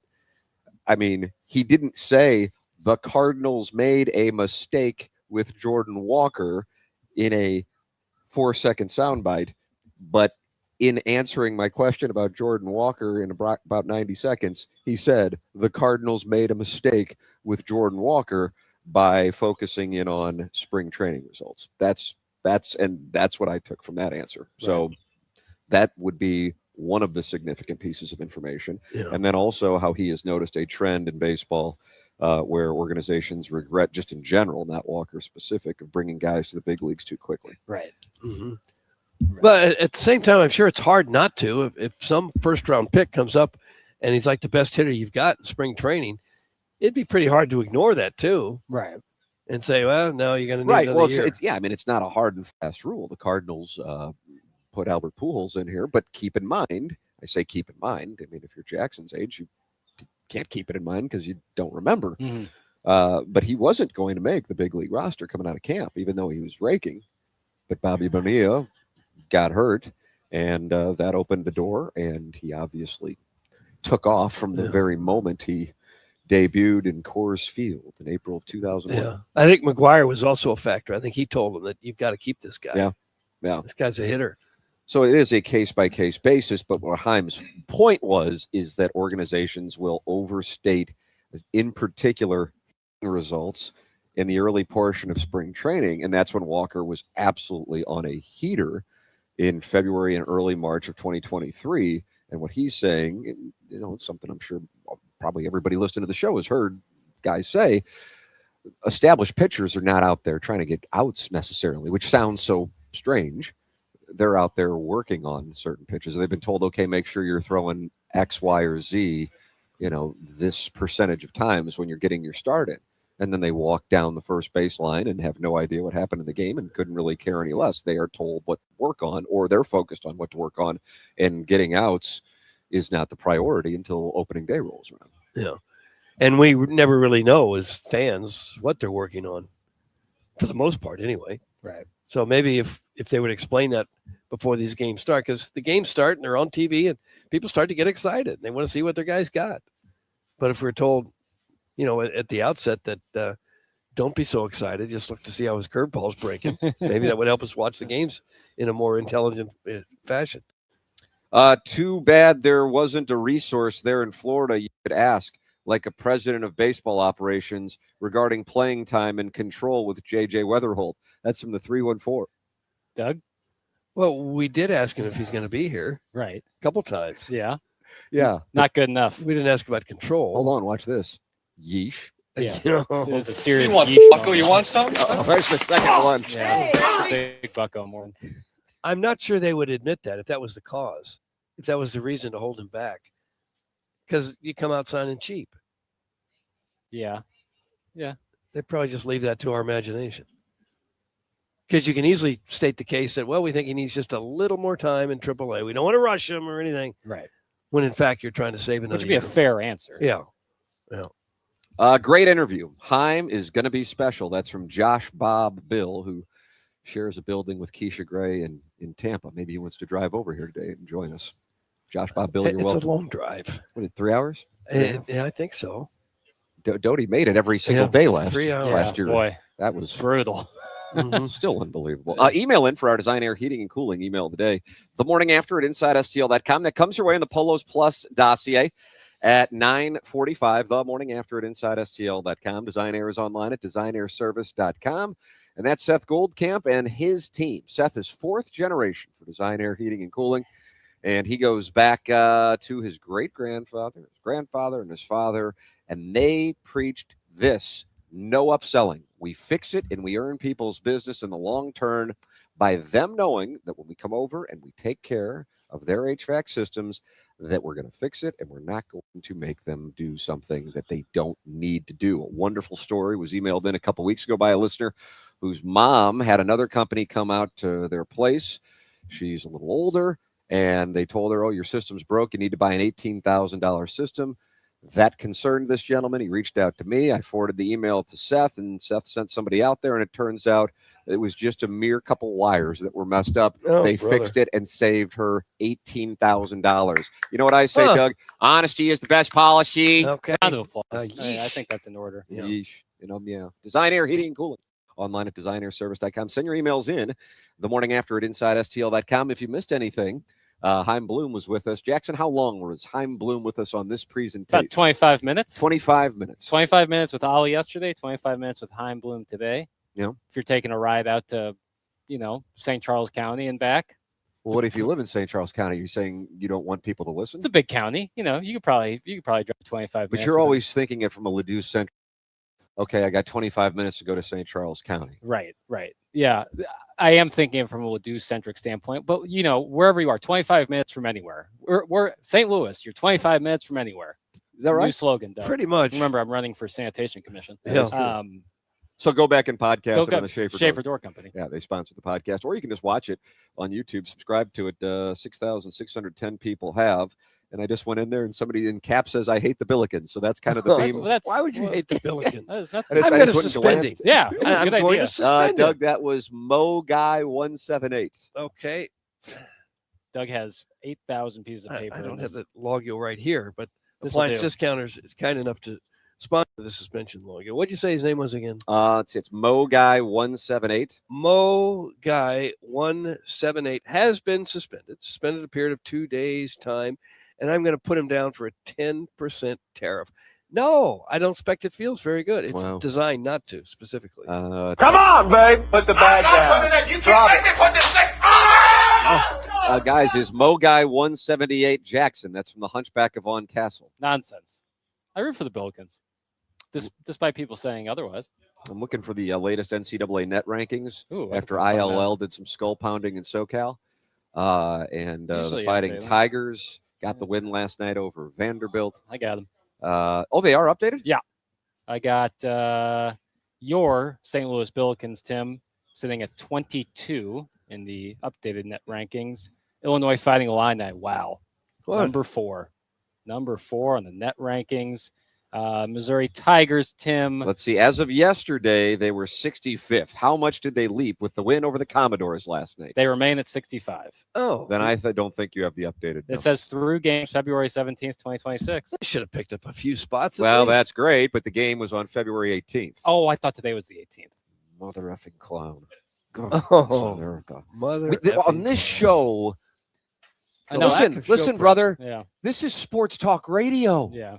And I've sent You want to go to medical school, you want to go to law school, that's fine.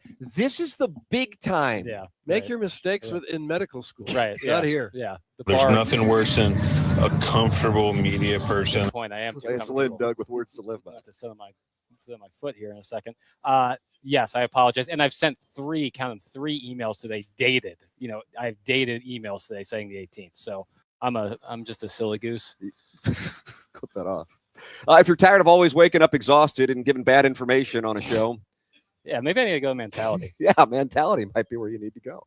What about your dad bod starting to weigh on you? Doug, you're dealing with the boiler? Vaughn. Big old gut, big old boiler I picked up here. I didn't have it when I got here. Up yours, Florida. If your energy, focus, and drive aren't what they used to be, it might not be that you're just getting older. Good chance your hormones and metabolism are out of balance. So this new year, let's get back to the old you. You remember that guy, sharp at work, full energy, fun, the one people enjoyed being around. That's where mentality comes in.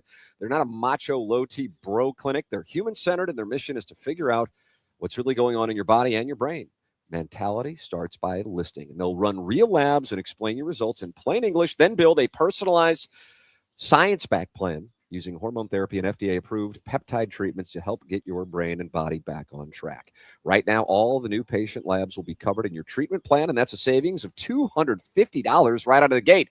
Reclaim the old you, the younger you with Mentality. Schedule your appointment now at lowtusa.com. That's lowtusa.com, lowtusa.com. Get involved on the program. Wide variety of ways to do so. Air Comfort Service text inbox 314-399-9646. You can email in the morning after at InsideSTL.com. That comes your way in the polosplus.com dossier at approximately 9:45. And of course, there is the Michelob Ultra YouTube chat. Open up the TMA STL channel on your YouTube app, subscribe to it, and you can join 319 friends who have gathered in there like Bourbon Bob, Bill Reloaded, John Scores, Kevin at the Lake, Heim Bloom's Burner, and Don Peepee's in there too, along with old Percy Blumpkin, Doug. The tow truck is here. Someone else must have got a flat tire. Uh-oh. You're laughing. You're celebrating. Not me this time. You're celebrating. Mm-hmm. You're happy for these people. Oh, yeah.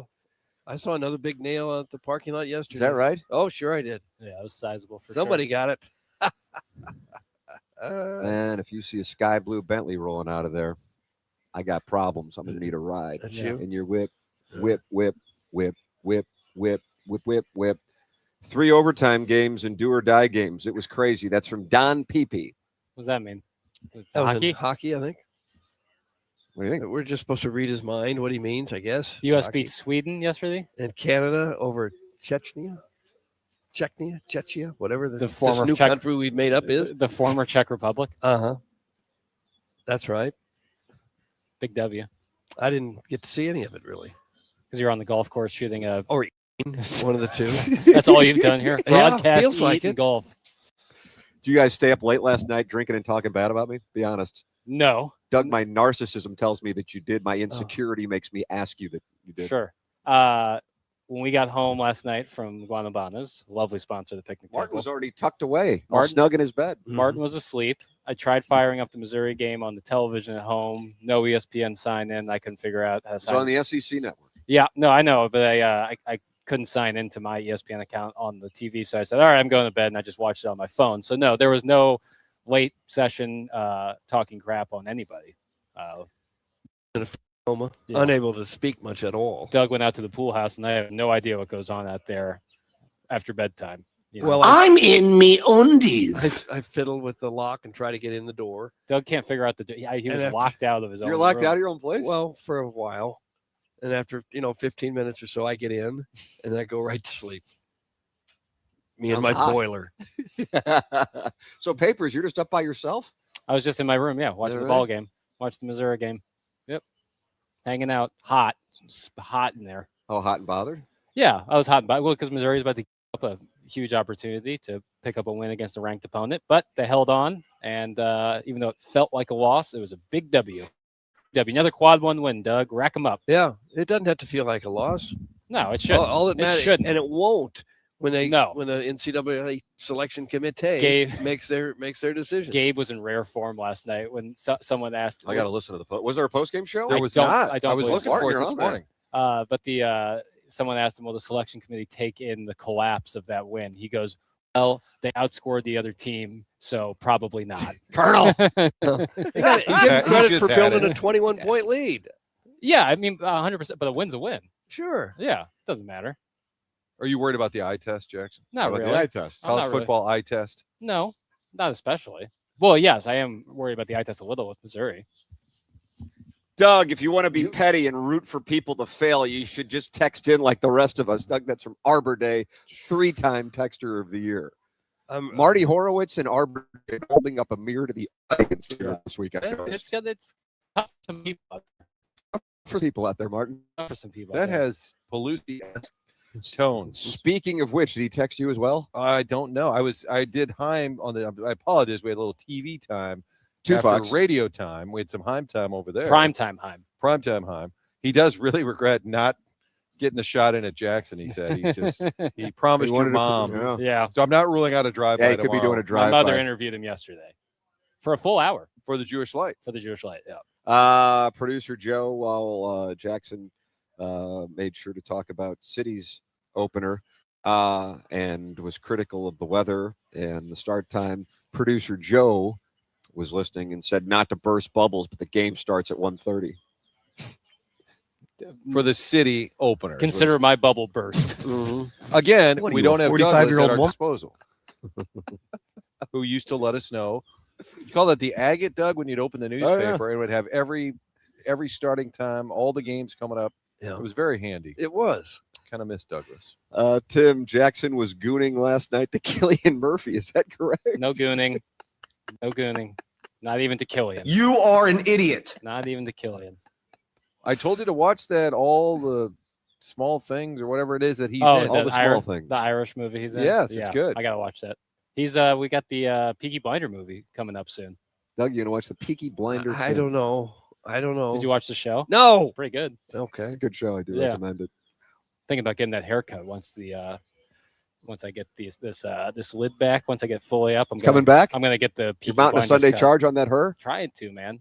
Trying to. Well, Healthcare Revolution Yeah, can exactly make right. that happen for you. Healthcare Revolution is the presenting sponsor of the morning after its spring training this week, and we are grateful for their support. Hair thinning, advanced peptide hair regeneration starts at healthcare-evolution.com. That is where Jackson went and got that treatment a couple of weeks ago. You can do it as well. Coming up on the Polos Plus dossier, we will have Cardinals joining us, and we've already been joined for about 25 minutes by Cardinal President of Baseball Operations, Heim Bloom. Major recommendation to go back and podcast that, Martin.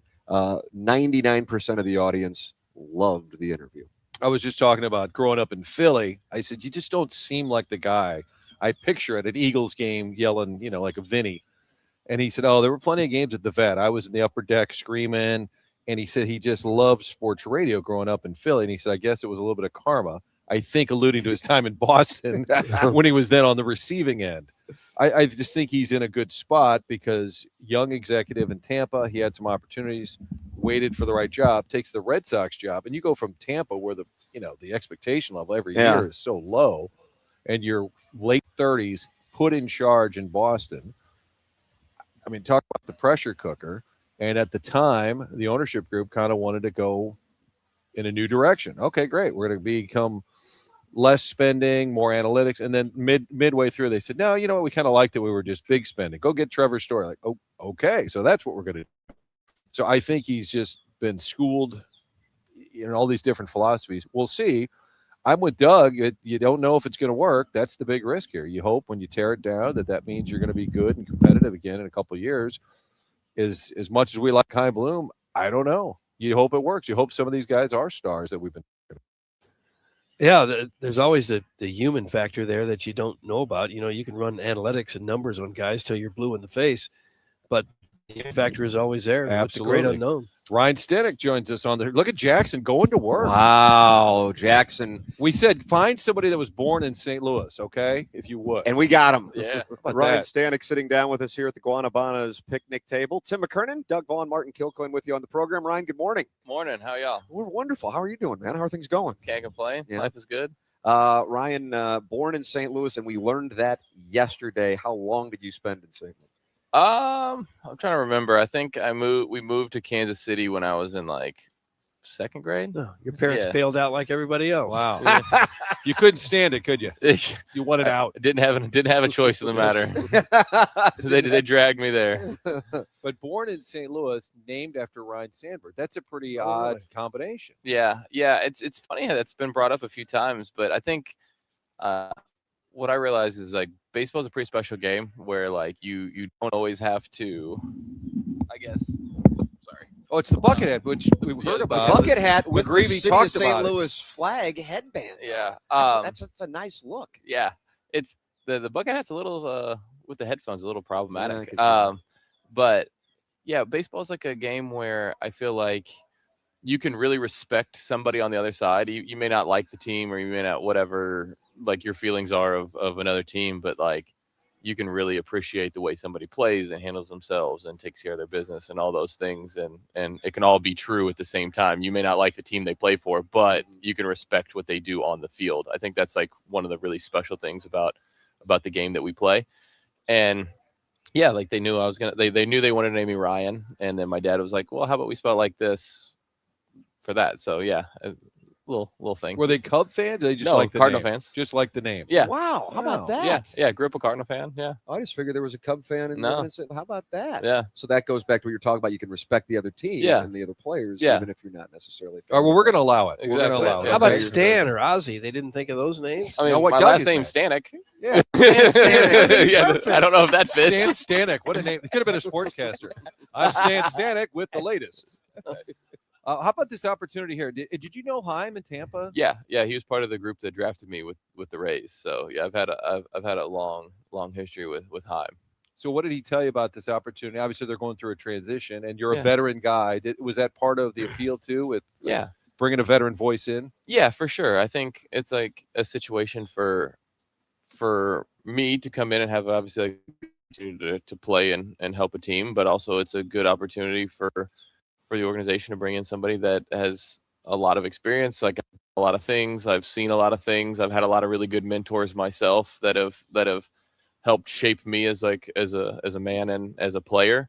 And I think that's something that obviously the relationship that I have with Heim, he knows me as a person and thought that I would be a good fit to come in here and kind of obviously play. And that's like the expectation is to go out and play and do my job, but also like teach and guide and maybe like help out where I can and impart some experience and like things that I've learned over the years that I've been fortunate enough to have passed down to me that I can pass it down myself too. I've noticed, Ryan, that some of the younger pitchers are already looking at you as one of the leaders / forces in the clubhouse here in the early going.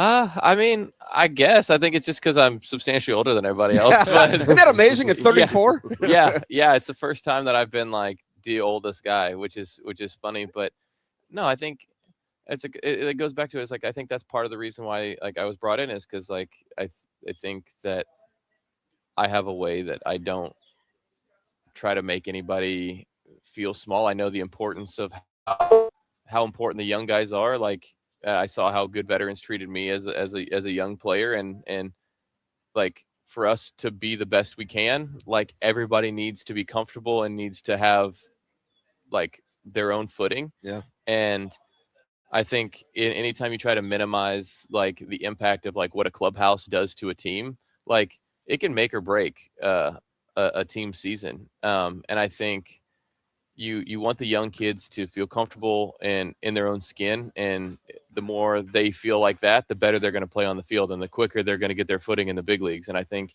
you can't force it, but you have to, there has to be a little tough love when there needs to be, but there also needs to be a lot of like, hey, like this is just what I'm seeing.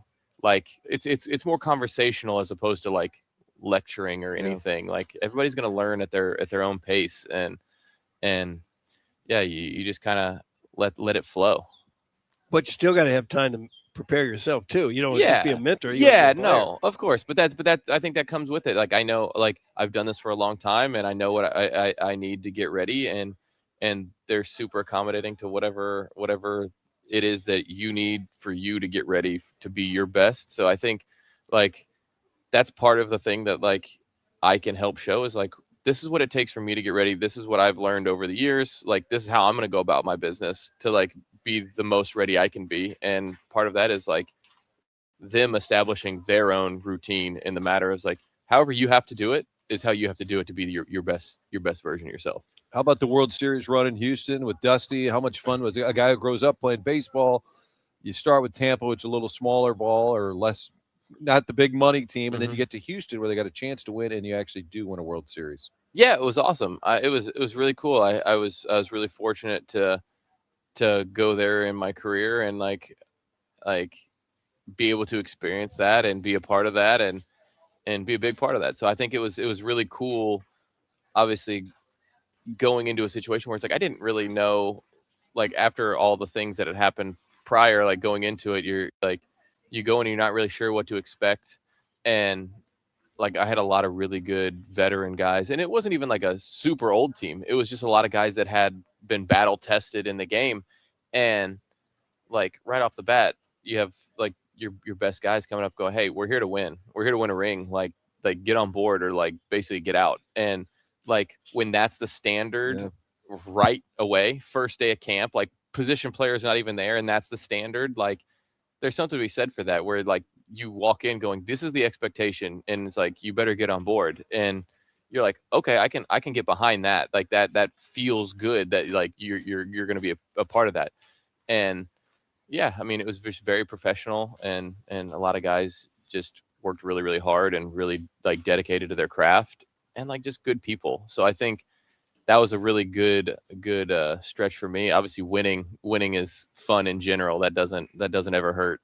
Yeah, win a World Series. Yeah. A bunch of coming in ask about your father. And I mean, just apparently like the greatest, and spotted some traits in you. Is that accurate? That he played a role in your development and the fact that you became a world champion and you're sitting here as a member of the St. Louis Cardinals? Yeah, my dad played a huge role in obviously my life, but in my career, because I mean he was a coach to me for my whole life basically until I went to college.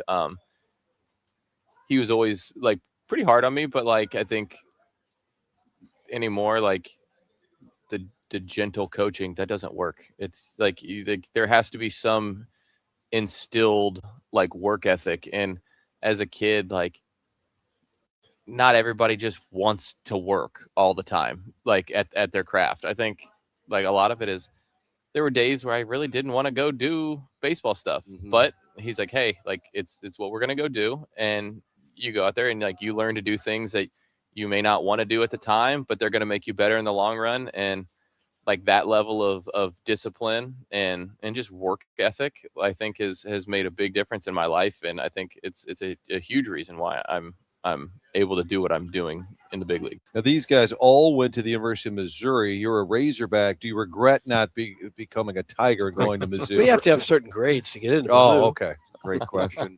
I mean, I know people that went everywhere that didn't get good enough grades to go there. So well, some on this show didn't graduate.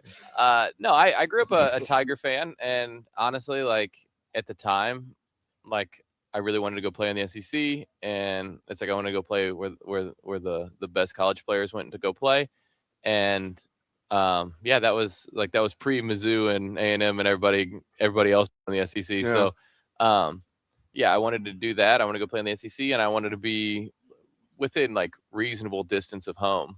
And so it was like 3.5 hours from my house. So I thought that was probably the best fit. Yeah, that works. Tim, I think was Ryan in on the Michael McGreevy discussion. I believe they were talking about the fact that a starting pitcher wouldn't spend $500 to play. Ryan and I had a conversation about this after yesterday's workout. Ryan, what insight would you like to share with the audience? This is something that's been discussed on the presentation now for a few days. Ollie called him out. Ollie Marmol called him out, and McGreevy, I believe, is playing today. So whatever counsel you gave him, you've put him over the top. No, it's like I am bummed that I'm not able to do it, but family comes first. But yeah, I told McGreevy was like, we're gonna go play and at Jordan's course. So I was like, dude, I want to go play, and figured out I was like, oh yeah, I can't go because my family's here. But also, he's like, day before was like, it's like $500. I don't think I'm gonna go. And I'm like,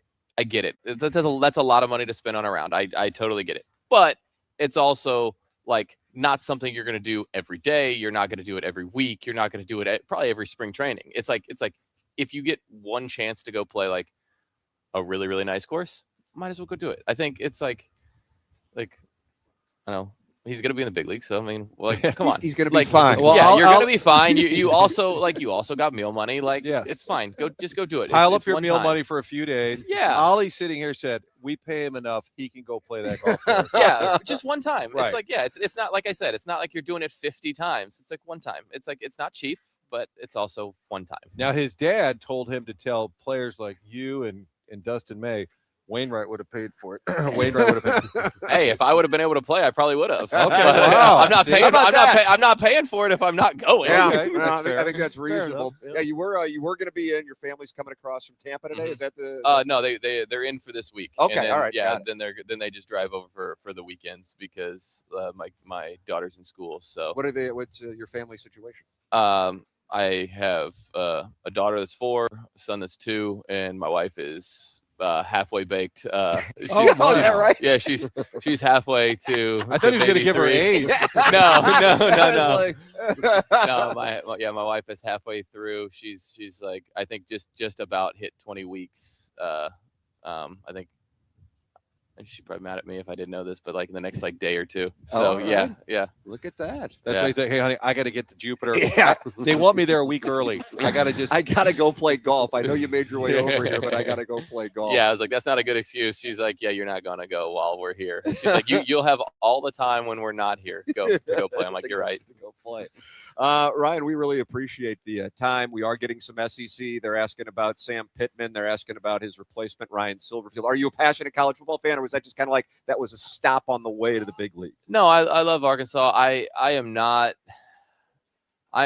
as big into watching sports as I used to be. I think as I've gotten older, and kids, it's not so much older. It's just my kids take up so much time that life priorities, man. Yeah, I can't, as much as I try to watch, I get yelled at if Disney's not on the TV. So I'm like, no, I'm not. I don't have to fight this fight to get a game on. I'll watch maybe something on my phone here or there. I'll keep up with it, but I don't get to keep up with it at the level that I would. Yeah.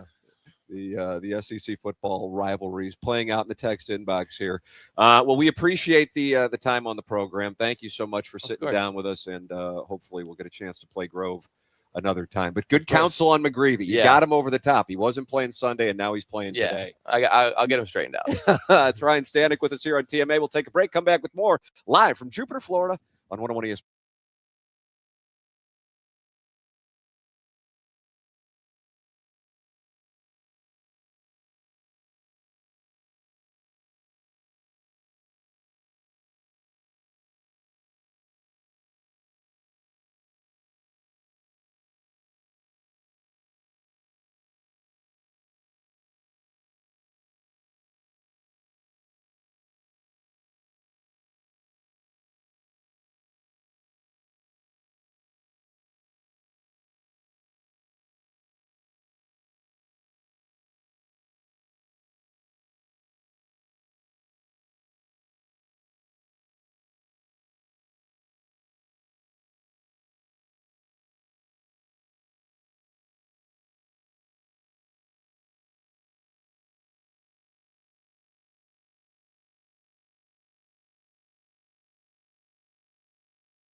This is T on 101 ESPN. Presented by Healthcare Evolution.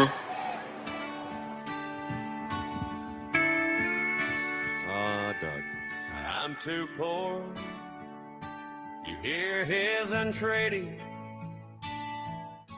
to pay $500 to play MJ23's course, says Michael McGreevy. But son, you signed a two-Weber $75 million signing bonus in just 4 years ago. So, folks. And regardless, you're playing ball in the show. So pay the damn fee as a memory will last longer than your marriage. Send balls riding in you custom club carriage.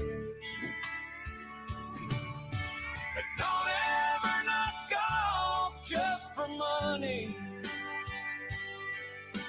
And don't tell the world if you do.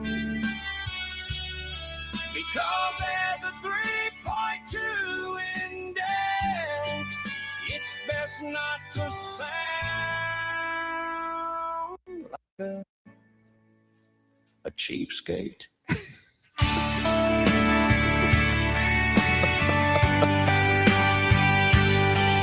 this Tim McGraw singing? Did Tim McGraw write about this? I think so. Oh, and it's Hard stop. cut. Just like that. Just stop. Hard cut. I fell You know out of what, my chair. I set a timer on my phone for that break. I was sprinting down the hallways of Hubbard Radio, cutting that to get it played. So if the out was a little weird for you, Doug, too bad. Oh, God! Wow, It was it's great. just Watch your outs. It was great work, It's Chairman. so hostile. I do want to say thank you to Chairman Kurt, all the hard work back home base, keeping us on the air. I mean, God knows if papers were back there, we wouldn't be on the air. So, Unbelievable! Always your own guys. It is Not to mention her hot body that looks hot in a bikini. Not that. See who that is. Chairman Kurt, who was the singer-songwriter on that beautiful song about Michael McGreevy being a cheapskate? I think that was loyal texter We Too Low. Too low, Okay. Doug. All right, now we need McGreevy to come back on to play it To for play him. it for him. Put that on the list, the dossier, polosplus.com That's dossier right. for Friday. McGreevy drive-by just to hear that. Well, I'll tell you what, that is meeting high approval ratings in the Air Comfort Service text inbox, where you can text into this show the morning after, live from Jupiter, Florida, 314-399-9646. That is an effing banger. That's from Scuba Linneman. I seriously thought this was Kenny Chesney when it came on. That's from the 314. And Choke Artist 1.6, who I think has hated everything I've ever read from him, says, I have tears in my eyes right now. Wow. So we won over Choke Artist 1.6, or at least We Too Low's song. With a Won tear-jerking country ballad. That's right. About a guy who has made $4 million in his career, not wanting to spend $500 to play golf. Yeah. Seems to have been panned universally by his teammates. Well, he is playing today, and so we'll be able to detail that. And I believe Dustin May is joining. Ryan Stanic was going to, but as you just heard, as he was a guest here at the Guanabanas picnic table, the family's coming across the state. They're here, and his wife, Doug, is half-baked. That's like what that? he said. Yeah, that's like what he that? said. Martin About said 20 he, weeks. thought he was going to say her age. Well, he said, my daughter's 2, my son's 4, my wife, and I thought, oh my God, he's just getting her age out. But he's had an interesting career. To be fair, I hadn't read up a lot on Ryan, or Stan Stanic, we're going to call him for this show's purposes. Stanic. But interesting career, drafted by Tampa, but then wins a ring in Houston. In the last couple of, we could probably do a half hour on that Mets experience last year. Yeah. Pitching in New York, Hey, joined by Ozzy, how's the Helsley. hearing? The Wizard. Oh, no. Do we need to sign a waiver? The We need Wizard to making a post drive-by. He cannot hear any longer, courtesy of this show. So that's another mark on the program's resume, Doug, after 22 years. I think it's a nice, put down the mantle. Yeah. He had a good run. He could hear for almost 70 years or so. That's enough. Martin, I know you're pissed at Ozzy for interrupting. You were talking about the wonderful Mets experience for Ryan. Oh, I Stanic. forgot what I was saying. That's right. This is I do need when I dig through Jackson's medicines.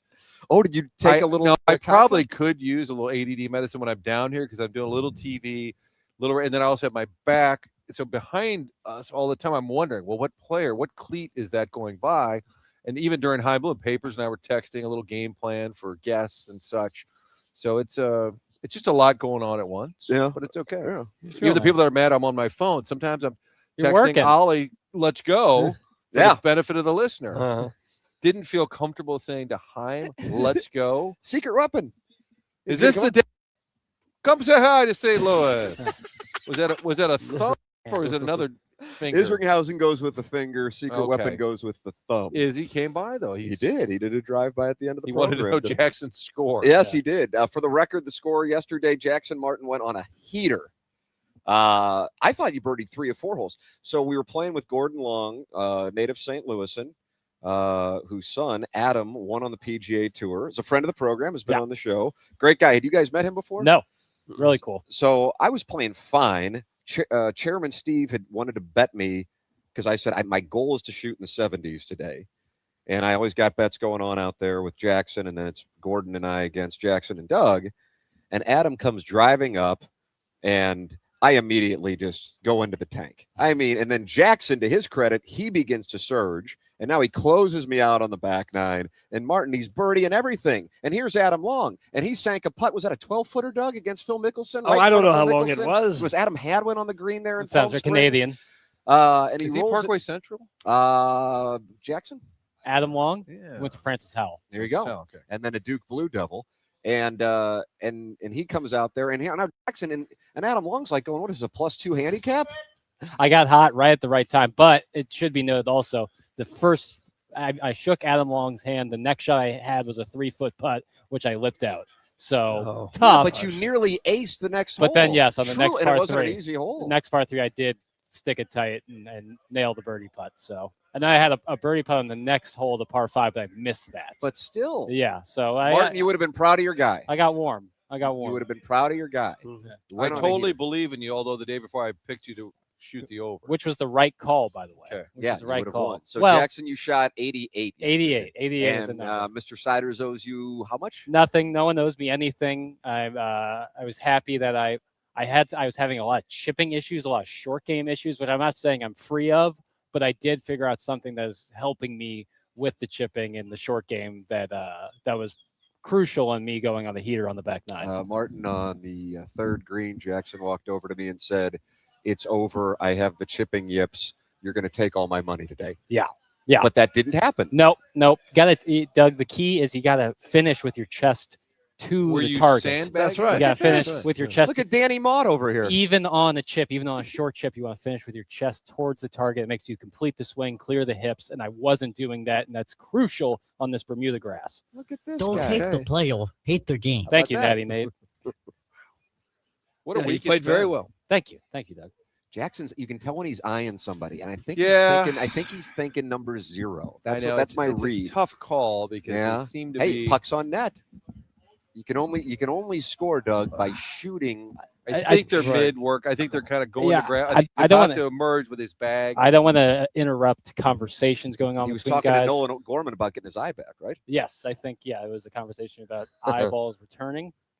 You think everyone talks about Norman Gorman getting his eye back He's every right time there. they see I've him? been in the clubhouse. There seems to be the theme. It can't be. Did you say you got 3 birdies but shot 88? That's the Southside Seaman No, season ticket holder. 2 who's not happy. birdies, a birdie putt. Yeah, the front 9 was a disaster.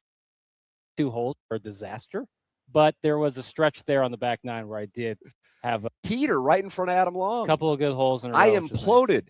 Yeah. You went on a heater. Yeah, but it always Adam was bounced listening to the out. program yesterday. He Was he? enjoyed the Ali Marmol conversation. He's a good guy, man. Yeah, I he's a really good like guy. him. And his father too. Really. Gordon Long, great people. Yeah, it was a lot of fun yesterday. Uh, Beautiful day, by the way, too. Glorious golf. So I think Papers looking ahead. I feel like Wynn Walker on Friday. What do we call it? The Friday flourish? Yeah, Or we Friday think- fun day. I think that Eli would say Friday we have the fun day. Finish strong. We had winning Wednesday already. Yeah, with winning Ollie. Wednesday went great. Fed winning Wednesday. The Friday flourish. And then Thursday is just sort of what rhymes alliteration? Thirsty Thursday. Let's go out and hit it tonight. Oh, yeah, why not? Nice. Last night, Doug, what do you say? You gonna drink like heavily? a flight? Sure. I went to bed at 8 o'clock last night. That's Oh impressive. wow! Did you mistakenly take some of Jackson's sleeping No, pills? I just these guys were out to eat. Papers and I might have been texting. And I said, I'm doing laundry. I got a little bit of Jim Beam here. I'm going to bed. I couldn't be happier. I felt like Rich Gould and Phil. You guys are all out having fun. And I'll stay behind. And no issues with the dryer. Papers last year you saw me punch a dryer. Not this year. One of the funniest things I've ever seen in my life was Martin almost pulling the dryer out of the wall because he couldn't get his underwear out. And the problem was it had no power. Yeah, something went awry. But I'm rested. So we had Winning Wednesday with Ollie and many others. We've got a Friday flourish on deck. Yeah. I can feel it coming. And is BK and Ferrario doing? Yes, sir. That is the deal. Yep. All right, fair enough. So we will be on from 7 to 10 tomorrow. BK and Ferrario kind enough to do 10 to 2. And Doty is applauding. Yeah, he is a big BK and Ferrario he's got to fan. pack up the van and go. He's a big BK and Ferrario fan. So extra hour.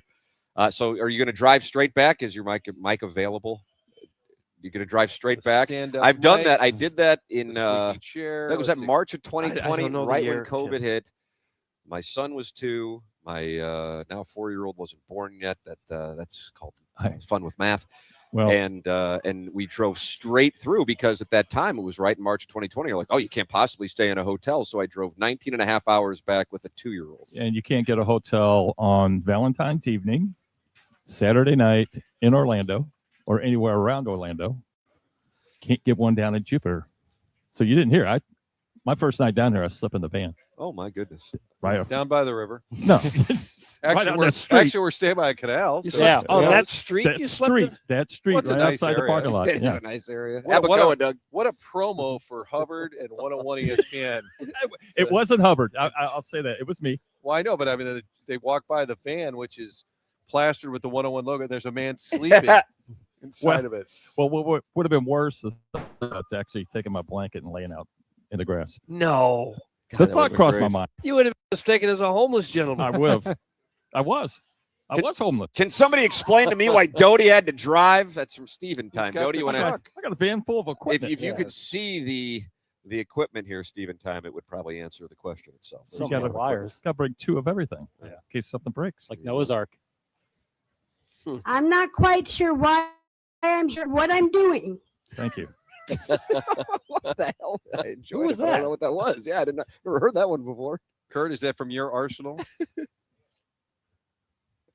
Facebook. That was And I don't like the internet because I can't find a job.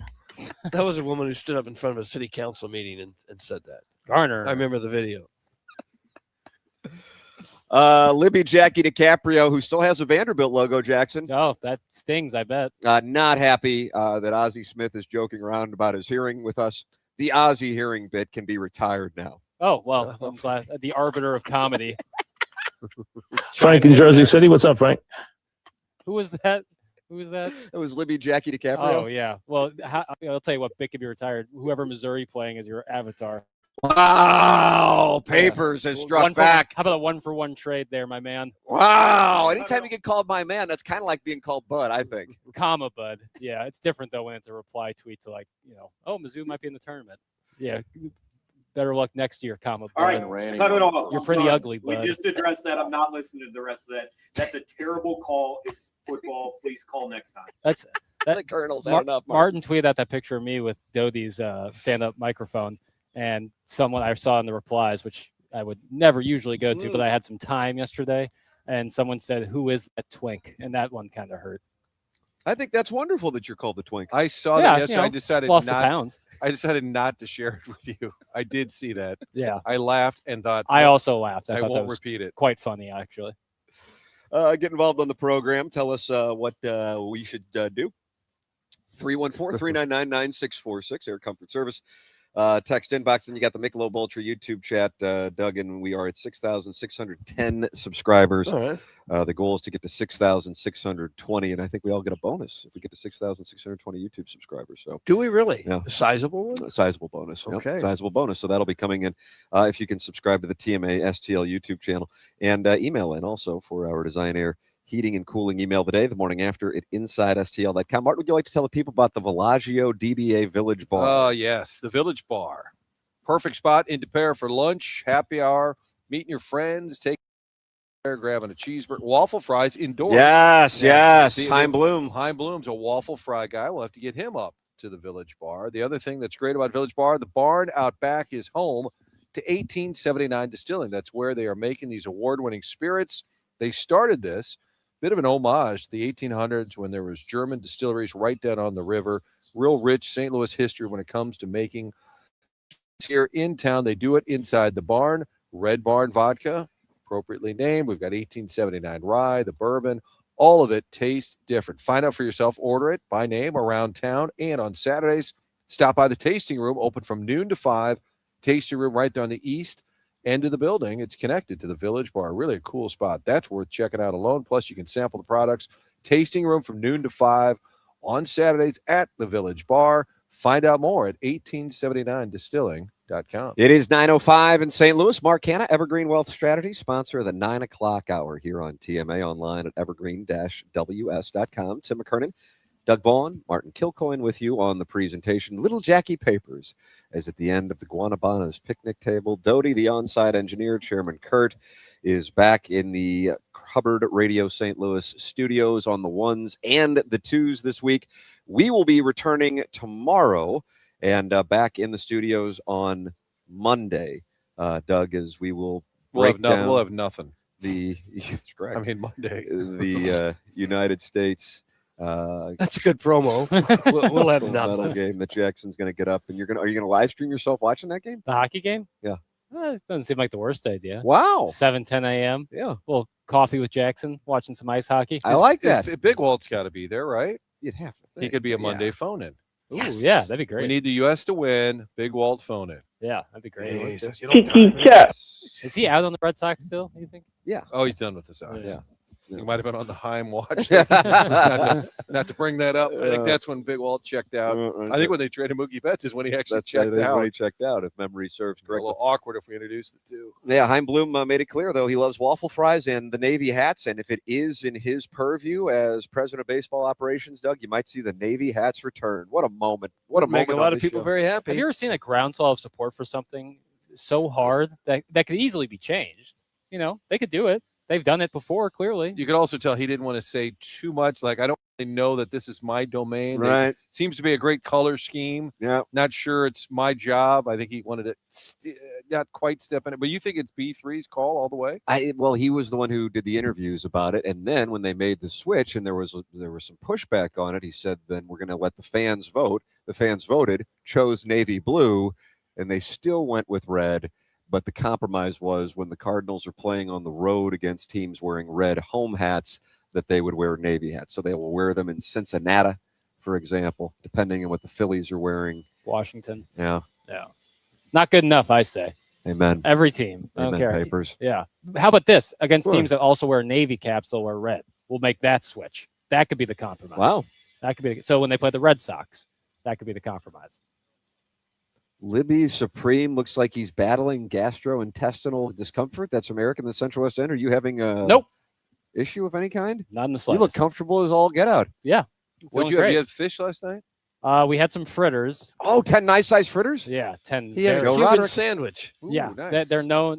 When they at Friend of the Guanabanas, show. they have some signature items. And one of those is the Cuban sandwich. And I'm a big Cuban sandwich guy. Had it, delicious. And the atmosphere fantastic over at Guanabanas. As an Irish guy, I only eat corned beef. Yeah. What is on the Cuban sandwich? It comes with usually some sort of pork, sometimes pork shoulder, sometimes pulled pork. This case was a pork shoulder, some ham, pickles, mustard, and then they press it on this piece of Cuban bread, and it comes out. They cut it all diagonally. Delicious. Wow. It's really good. Really, really good. Yeah, Oh. very much. And potato chips with Old Bay seasoning on it. Fantastic. Doty got a cheeseburger burnt. Burnt He said cheeseburger? He said he wanted a well-done hamburger. All right, he's grabbing the mic on the squeak Ladies chair. and gentlemen, here is Doty, the on-site After- engineer who has to drive 20 hours tomorrow. It wasn't burnt. You said it was it. well done. You said you like your meat after you cook Yes. it well done. Cook it some Cook more. it some more. Cook it some more. Yeah. So you like it? Are you? It's the taste? Or are you afraid of the germs? Germs? Why do you want it cooked so wholly? It's the way I've always had it all my life. Mom Okay. and dad from the South. Everything was well done. All right. Yeah. It was good. Okay. Yeah. Why are these guys sideways with you over the choice of cheeseburger? Yeah. It will never move. My food will never move. Did you send it back and say, roast it some more? Didn't have to. They knew what I wanted. Perfect. Okay. We ordered key lime pie, me and Doug, and Doug didn't order it. And Doug said, why do you not want it? Because they can't burn it. Shut up, Doug. Nickel. You guys have to be the strangest damn dinner party ever. I saw your Instagram, Tim, and it screams swingers. That's from Illini Lance. What a swinger party it would be because it was 7 guys and 1 lady. Yeah, I didn't. That wasn't the vibe. Now, I I have was seen getting. films like that. Right. But yeah. in this case, we were just eating tacos together. Yeah, they're usually not at an outdoor restaurant. From the footage With I've tableside seen. guac. You know what? There was a lady making the tableside guac, so there were 2 ladies. 2 ladies, yeah. And Doug, that tableside guac so it's fresh. just so darn overrated. Oh, Make the that's- guac in the Whoa! kitchen. I don't need you to stand over my shoulder. How can you while make the- verify the freshness if it's made in the kitchen? How can you verify freshness on anything that can't. comes out? You can't. How awesome would it be to be playing and hear what people watch out there? Oh. Why is it just a guacamole that must be made at the table? Why nothing else? That's a fair question. You guys need to retire the tableside guac discussion. Ken Strode, Iggy Strode was a He famous did tableside master chef. chef, you know. Caesar And salad. that was on the it's somehow gram what Yeah, a Bananas Tim? Foster? I think it was on Instagram. Yeah. Okay. Yeah. It's a good time. It's a TMA tradition. The Tuesday Taco Tuesday. Yeah. Now tonight we're just gonna all get wasted. I think that's the It's plan. Thirsty Thursday, Doug. Yeah. There's a Thirsty Whale right down the road from here.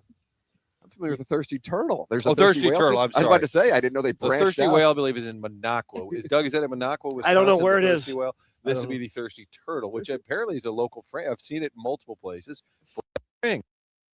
Maybe a late Have you lunch. guys gone to Brass Ring yet? No. I've gone twice. Two-time heavyweight champion of the world. Yeah, no, we're missing out. You're not going to go? I'm not sure. We only You got horse plowing me? We only got the one more night. One One more night. Phil Collins? Am I right on that? Phil Collins? I think so. Yeah. Time to take a break. Oh, wow. Is that Joe? Joe Buck. He's telling Back us. in the studio with Chairman Kirk. What if he was? Just stop by.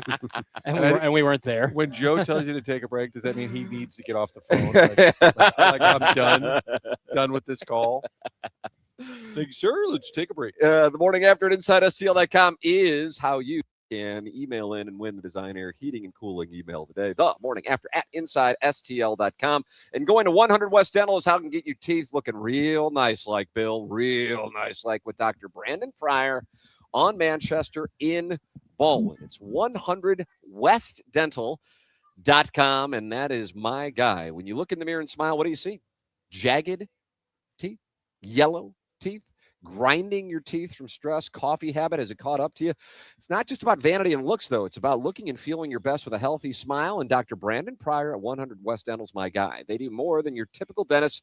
They don't just clean teeth. 100 West Dental rebuilds smiles and confidence. Got worn teeth, chipped edges, gaps. Dr. Pryor handles the heavy lifting. Veneers, bonding, full mouth rehabs. Right now, they are offering complimentary consultations. If you're tired of the jagged look, go to 100westdental.com and book an in-person consult online or submit a virtual consultation request right from your phone. Stop smiling with your mouth closed in photos. Go see Dr. Brandon Pryor at 100westdental.com, located on Manchester in Baldwin. Tim McKernan, Doug Vaughn, Martin Kilcoyne, Jackson Burkett with you as we broadcast live from Jupiter, Florida for Cardinals spring training coverage on 101 ESPN and the TMA STL YouTube channel. It's all live from the Guanabanas picnic table, and it's presented to you by Healthcare Evolution. Regeneration works. Same-day pain relief at healthcare-evolution.com. We are live on 101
ESPN. Presented by Healthcare Evolution.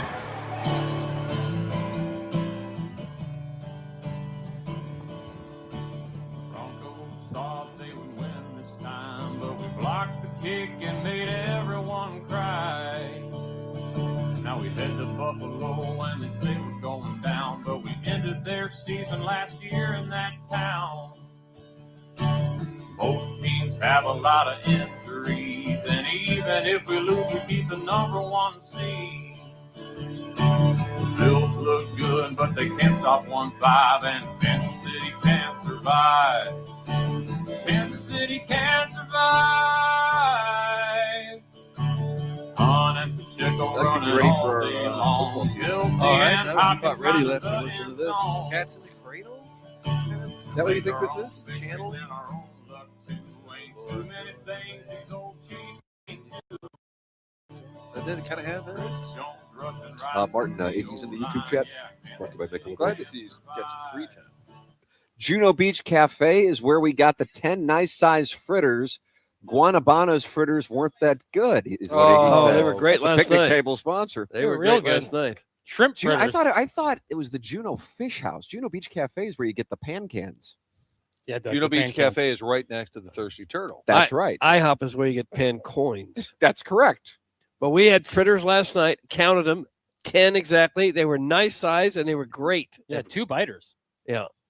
At Guanabanas. I have to tell you guys something a little earlier that was a little awkward, but I couldn't say it at the time because we are audible when people walk. The clubhouse is literally 10 feet. And are they streaming a show in there? No, but I think when we're talking, we have headphones, call them cans, Tim. Yeah. You don't realize how loud we sound because it feels like we're just talking to each other. Yeah. But Nolan Gorman went in and we started talking about getting his eye back. And he walked back out, and I heard Doug say, "Yeah, well, I guess everyone's talking about Nolan Gorman getting his eye back." And he kind of he was walking away from us. He kind of put his thumb up in the air. I believe he heard us talking about him getting his eye back. Well, he seems to be on board with it. But I felt like at that point I couldn't reference it because then he would have heard everything I said. Right.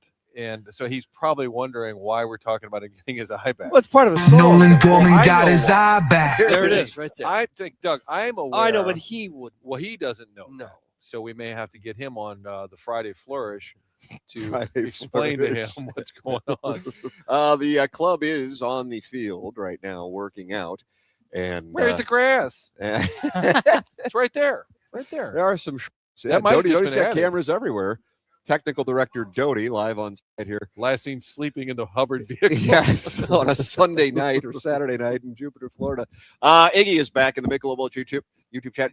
You are right, Tim. Juno Beach Fish House. Sorry, didn't know they were a sponsor. Guanabanas is great. Love the atmosphere. Wow. Watching the boats pull up for dinner. Yeah, it's right on the water, and boats will pull right up to have dinner. Yeah. Get everybody, just like they do at River to Pear.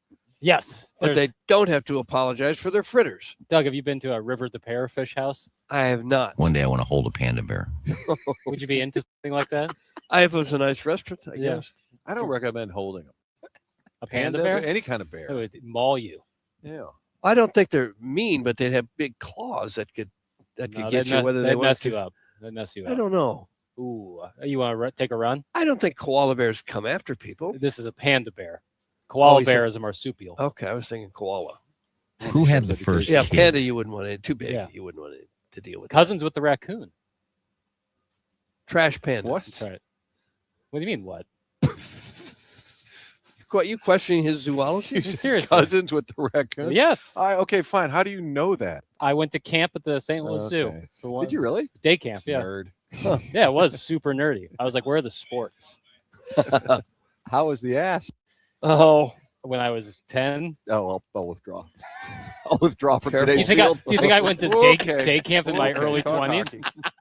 Okay. So much ass, Talk hockey man. now. Okay. Hey, Okay, So boys. much ass, Talk hockey. man. hey, KFNS, I'm taking a week off because I want to go to day camp at the zoo. I want to use my 1 week of PTO. Martin, any gift cards to the zoo? To the zoo. The free zoo. That would be great. Get you to the zoo. No charge. Just let them know we sent you. Here's a little train ticket. It's only got one way left on it. Though. It's not a round trip. Here's a little funnel cake. Okay, half a funnel cake. The Strode man hijacking this show from beyond the dais is truly a sight to behold. Anyways, could someone ask old Squeaky Chair to take a big whiff of the Vaughn and tell me what he smelled like? Oh. Thanks. And who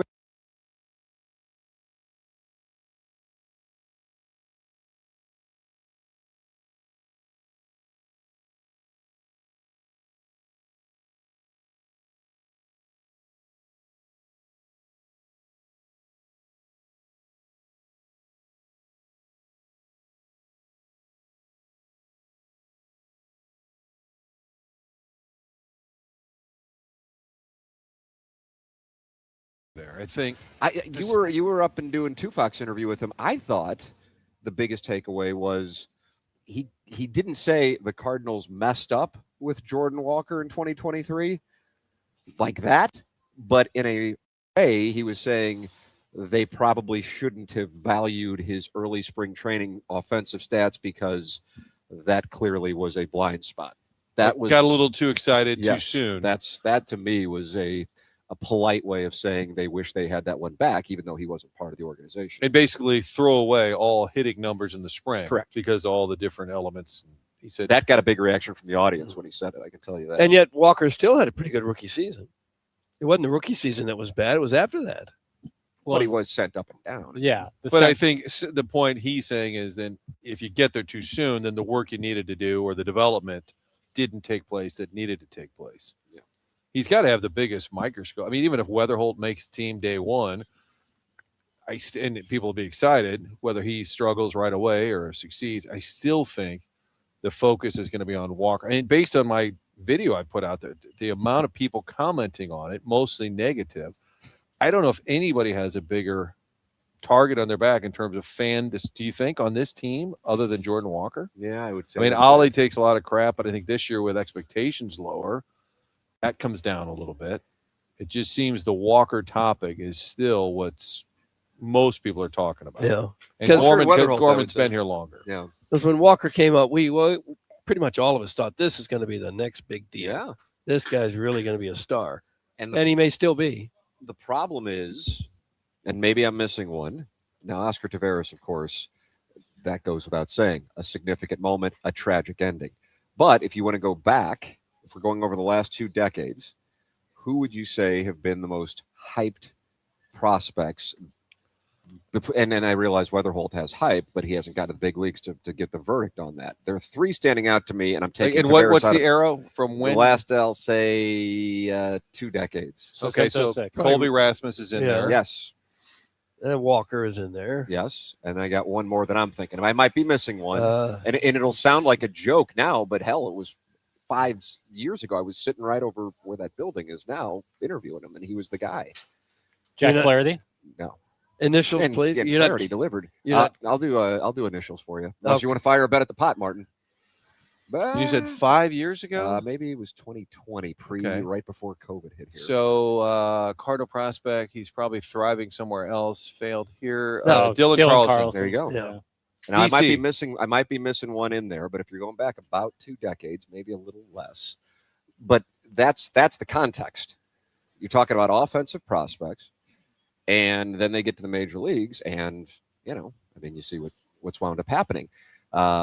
So that I think also plays a role into it, and I also think it plays a role in some skepticism on Weatherholt, which of course is not deserved, but it's more based on a recent track record with offensive prospects. Don't forget about Anthony Reyes. No. Start game 1 of the World Series. What about Alex Reyes? Alex Reyes would be he's another probably more apropos to this discussion, I would say. Tyler Green was pretty heralded. Yeah, I don't think he was. I agree with you on that. I don't think he was at the level of the Rasmus, Walker, Carlson conversation. Yeah, he kind of turned out to be a 4A player. Like he was too good for AAA and didn't quite get over the hurdle in the major league. Feels like they've had a couple of those guys over the past. Luke 10, Baker would be years. a 4A. Yeah, that'd be a perfect Doug, what about example. Jim Lindemann? That's from Infatuated with Doug's Areolas. Now we're going back to the 80s. Yeah. Paul Coleman was going to be Yeah. the next big thing, and it didn't happen.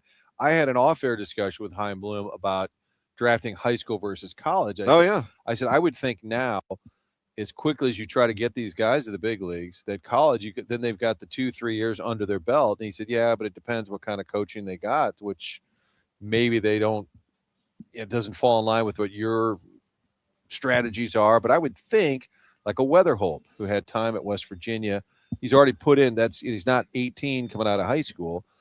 I feel like there's more value now in getting guys out of college who are probably a little closer to big league ready. But he said it still depends on the kid, especially if there's a generational talent and he's a high school kid, you're going to go after him. I think it's really tough to gauge high school hitters because you don't know what kind of pitching they're seeing there. You could have a guy hit 600, and if he's facing lousy pitching, he may not make it in the minor leagues at all. And then you got Matt Adams coming out of college hitting 560 or whatever it was, and they say, "Yeah, well, you're only at Slippery Rock." Yeah, still put up massive numbers. Yeah. But a high school pitcher who's still in 98 is going to throw 98 anywhere, you would think. It's the hitters that are really hard to judge. Give your thoughts on the topic at 314-399-9646, and you can talk it over in the Michelob Ultra YouTube chat. 341 friends have gathered in there to talk it over. Subscribe to the TMA STL YouTube channel. The chat is brought to you by Michelob Ultra. 95 calories, 2.6 grams of carbohydrates, and we are very grateful for a new sponsor just this week. Roof Restore is on board with the morning after. Met with the owner, and this is quite a product here. This is something that I'm going to be looking at for my home, as a matter of fact. It is called Roof Restore. You might say, well, what is it? What is it? Why are you so excited about it? Well, let me tell you what it is. It's a local business with a local owner. I know the owner. And this is a way to save some significant dollars. Now, when you're talking about your home in the U.S., the home is usually the most valuable asset people have, and the roof is the most expensive and most important single feature when it comes to protecting that asset. So what Roof Restore is a locally owned business with decades of experience, and they treat and maintain existing asphalt shingled roofs, adding up to 15 years to the life of your existing roof at a tiny fraction of the cost of a roof replacement. The best part is it's up to 90% less than the cost of a roof replacement and guaranteed to extend the life of your roof by up to 15 years.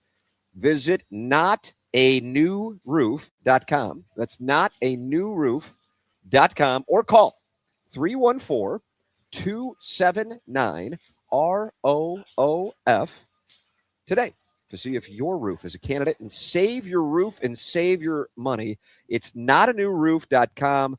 That's notanewroof.com. Roof Restore.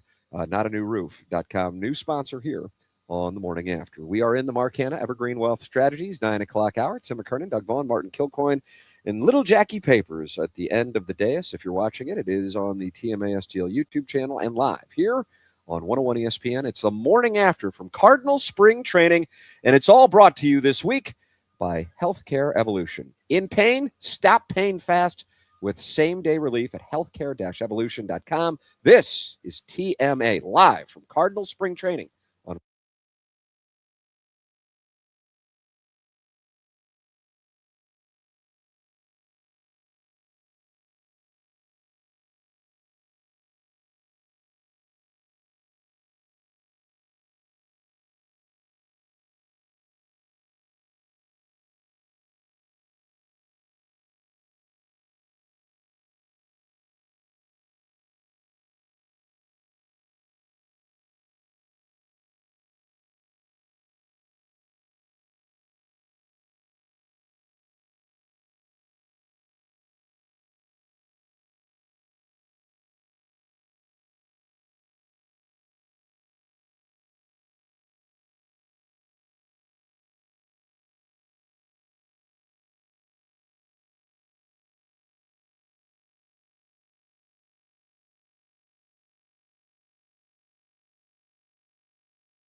This is the Morning After on 101 ESPN, live from Roger Dean Stadium at Cardinal Spring Training. Presented by Healthcare Evolution.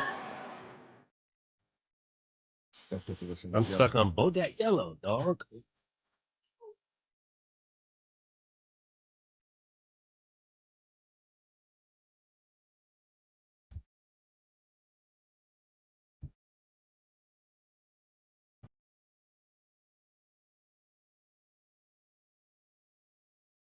Market moves. Hey, Steeple market moves. Steeple market moves. That's Jackson's production there, brother. Is it? Little Jackie Papers. What I Love do, that man. rascal puff. That's what I do, man. You put this together, did you? Yep. If you're watching on the TMASTL YouTube channel, you can see the only way I can describe it is criminal. That's Ben Boyd, who has been knocking us off the air for 2+ decades. And he is lurking right behind you, Doug. I know. If you're on the YouTube cameras, he looks a little like Pitbull's weird kid. Oh. No offense. How'd that feel? He just got saluted for that. Ben stole my car yesterday. Yeah, I get a text from Martin, and it just says hello. And I'm like, oh, man, he's in the bottle. not the worst thought. And then this is Ben Boyd. I have Martin's phone. And it was like Mel Gibson and Ransom. Jackson, you remember that, good or bad? I know you're a big Mel Gibson guy. Yeah. Give me back my son! Remember that 1996 Gary Sinise? That sounded like Mystic Pizza a little bit there. No. Mystic River, not Mystic Pizza. Still Mystic Pizza. Was that Julia Roberts? I 80? I think so. Mystic River with Sean Penn. That's what it sounded like. All right. Yeah. Not Mystic Pizza. So Boy. what happened was we have a rental car. Yeah. Okay, humble brag. Yeah. Rental car, and my colleague Kevin Rhines and I are getting ready to go because we'd been waiting for Yachty to pop out. We kind of talked a little bit earlier about it happening, and then as the clock ticked by, and I just realized it wasn't happening, I just said, all right, we're done. We got to go. So I pull the car around right behind you guys here, a little pickup spot. So we can load the vehicle, Doug. Got the AC running because it's a little toasty out. I walk a good 20 feet. Kevin and I have got some gear here. I turn around, there goes the car. Oh. And I'm like, Stolen vehicle. This is an area that they wand Derek Gould on the way in. So it's got a tight security perimeter here. And I look, and it's Pitbull's weird little brother taking off with my car. And then he also had my phone there texting Tim. Luckily he didn't say anything vile or just divisive with the show. Yeah. And he took it for a little spin around the parking lot and then came back. But that's part of the radio. It's part of the radio wars. Now, Doug, you've stolen a car down here. Martin I had his have. car stolen. Yeah, we did steal a car. Yeah, that can't be ruled out. We just tried to return a rental car, and the person just said, "Take any car in the parking lot, anything at all." Doug, we gotta go back there tomorrow. The one we took, it may have belonged to this woman that, that was her personal car. I don't know. The only thing that was important is we needed a car, and there was a car. Iggy Strode tells a story about a neighbor of his bowing, and then that meant to Iggy that he could steal everything in his apartment. That was essentially what happened to us at Hertz. Is this woman smiled at us, kind of nodded her head, and we just took the vehicle she was driving mere seconds earlier. She left the keys in the car with the car running. Never do that. I learned. Yeah, Mark, you learned it firsthand with that Ben Boyd yesterday. Boy, you got to be careful when he's around. That's what He's here with the Cardinal Radio Network, so it makes sense that he would mess with us because we're down here doing great Cardinal journalism. And he's probably a little threatened by it. Yeah, sabotage. I would imagine he is on alert. Jackson, the NCAA net ranking still not updated this morning. Really? At least I haven't seen them when I go to the actual site. Who's asleep at the switches over there at the NC2A? I can tell you this on KenPom, ILL is 4. Yeah. Billikens, rah, 26. And your Missouri Tigers are now 52nd. Okay. Updated Here we go. in the KenPom. Here we go. For the record, the team they beat last night, holding on. Vanderbilt is 12th in the KenPom, even after losing to Missouri. 13th in the net ranking before last evening. And, of course, Missouri has beaten Florida. They're 6th in the KenPom. They have beaten Kentucky. They are 30th in the KenPom. They have beaten Texas A&M, both of those road victories. They're 38th in the KenPom. Yep. So There's VCU, the Billikens' opponent tomorrow for what should be a pony at Chaffetz Arena. VCU papers, what do you think VCU is in the KenPom? Because I can't tell you what they are in the NCAA net rankings because for whatever reason, as you said, somebody's asleep at the switch. Yeah. I want to say 50, but I'll say 49. 45 is the answer. Okay. Billikens 26. Is that a 6 o'clock tip tomorrow? Do you guys know It is that? 6 o'clock. Okay. It is. Probably a CBS Sports Network, if I had to guess. I told you earlier. Bram Stoker's Dracula. Bram Stoker does a. Yeah. Okay. Used to work for Fox Sports Let's Midwest. get a cocktail. He probably said that down here. Oh, absolutely. Goes, oh, it's Tim McKernan. I guess we need to go have a cocktail. Oh, really? Odd. He did have Was he a- asking you out? Yeah, he had a unique way of. I don't think he was a big drinker. I don't He think just he ever thought has been. thought it sounded like a fun idea. What do you fellas do? Get cocktails? And he's been at CBS for a long time now. Yeah, he has. Probably close to 20 years. And then the Dayton game, I mentioned this earlier, on CW11. KPLR picked up the Billiken game at Dayton. So that would not have been on apparently FanDuel Sports, the Bailey's, Dish, Fox Sports. The Dish, Brian Kunderman, sports information director at SLU, sent me a text today. He said, would you guys be interested at the 211 Fox carrying some games here? I don't know the whole situation with FanDuel, what's going on, but all I know is the Dayton game will be on Channel 11 next Tuesday. And then the Duquesne game at Chaffetz on the 28th will be on Fox 2. And All right, 2 Fox. Rich Gould is doing one of the games, you said? Oh, that'd be a delight. That would be a delight. I don't know if it's Ackerman and Troy Robertson. I don't know. They don't typically, those guys don't do road games. I have a feeling we might be picking up a feed on the Dayton game. I just don't know. When we were watching the Rhode Island debacle on your cohort at the 2 Fox Kevin Ryan's phone at Taco Tuesday, which apparently we were having a swingers party. That's right. Very hot. Wellington. The broadcast was getting a lot of criticism. Now, we were only watching it. We couldn't hear it. Right. But apparently, I don't know who was calling the game. I don't know what the broadcast. It was a young crew. Before we left Club Papers, Kevin called it up on the TV, and I saw it. A very young crew. It might be like Rhode Island juniors or seniors, maybe. It was a young couple of fellas. Yeah. Yeah. So college students were doing the game? Well, I think that happens being a lot. little facetious. VCU games, ESPN too. So no Bram ESPN Stoker. too. There we go. Okay.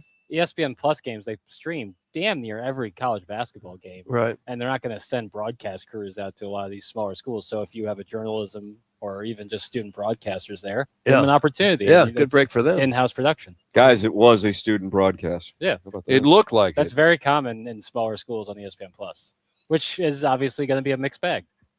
But that's okay. You'd still rather Sure. see the game. 100%. The ESPN Plus thing with college basketball is a godsend. You can always turn up Earl and Rammer and just try and time it. Maybe pause the TV or something. Yeah, Match it up a that's a little good bit. play. Tim, the neckbeards in the Michelob Ultra YouTube chat are pissed at Jordan Walker for playing video games. Huh? That's from the bastard James Hahn. He Doug? should be hitting 100% of the time.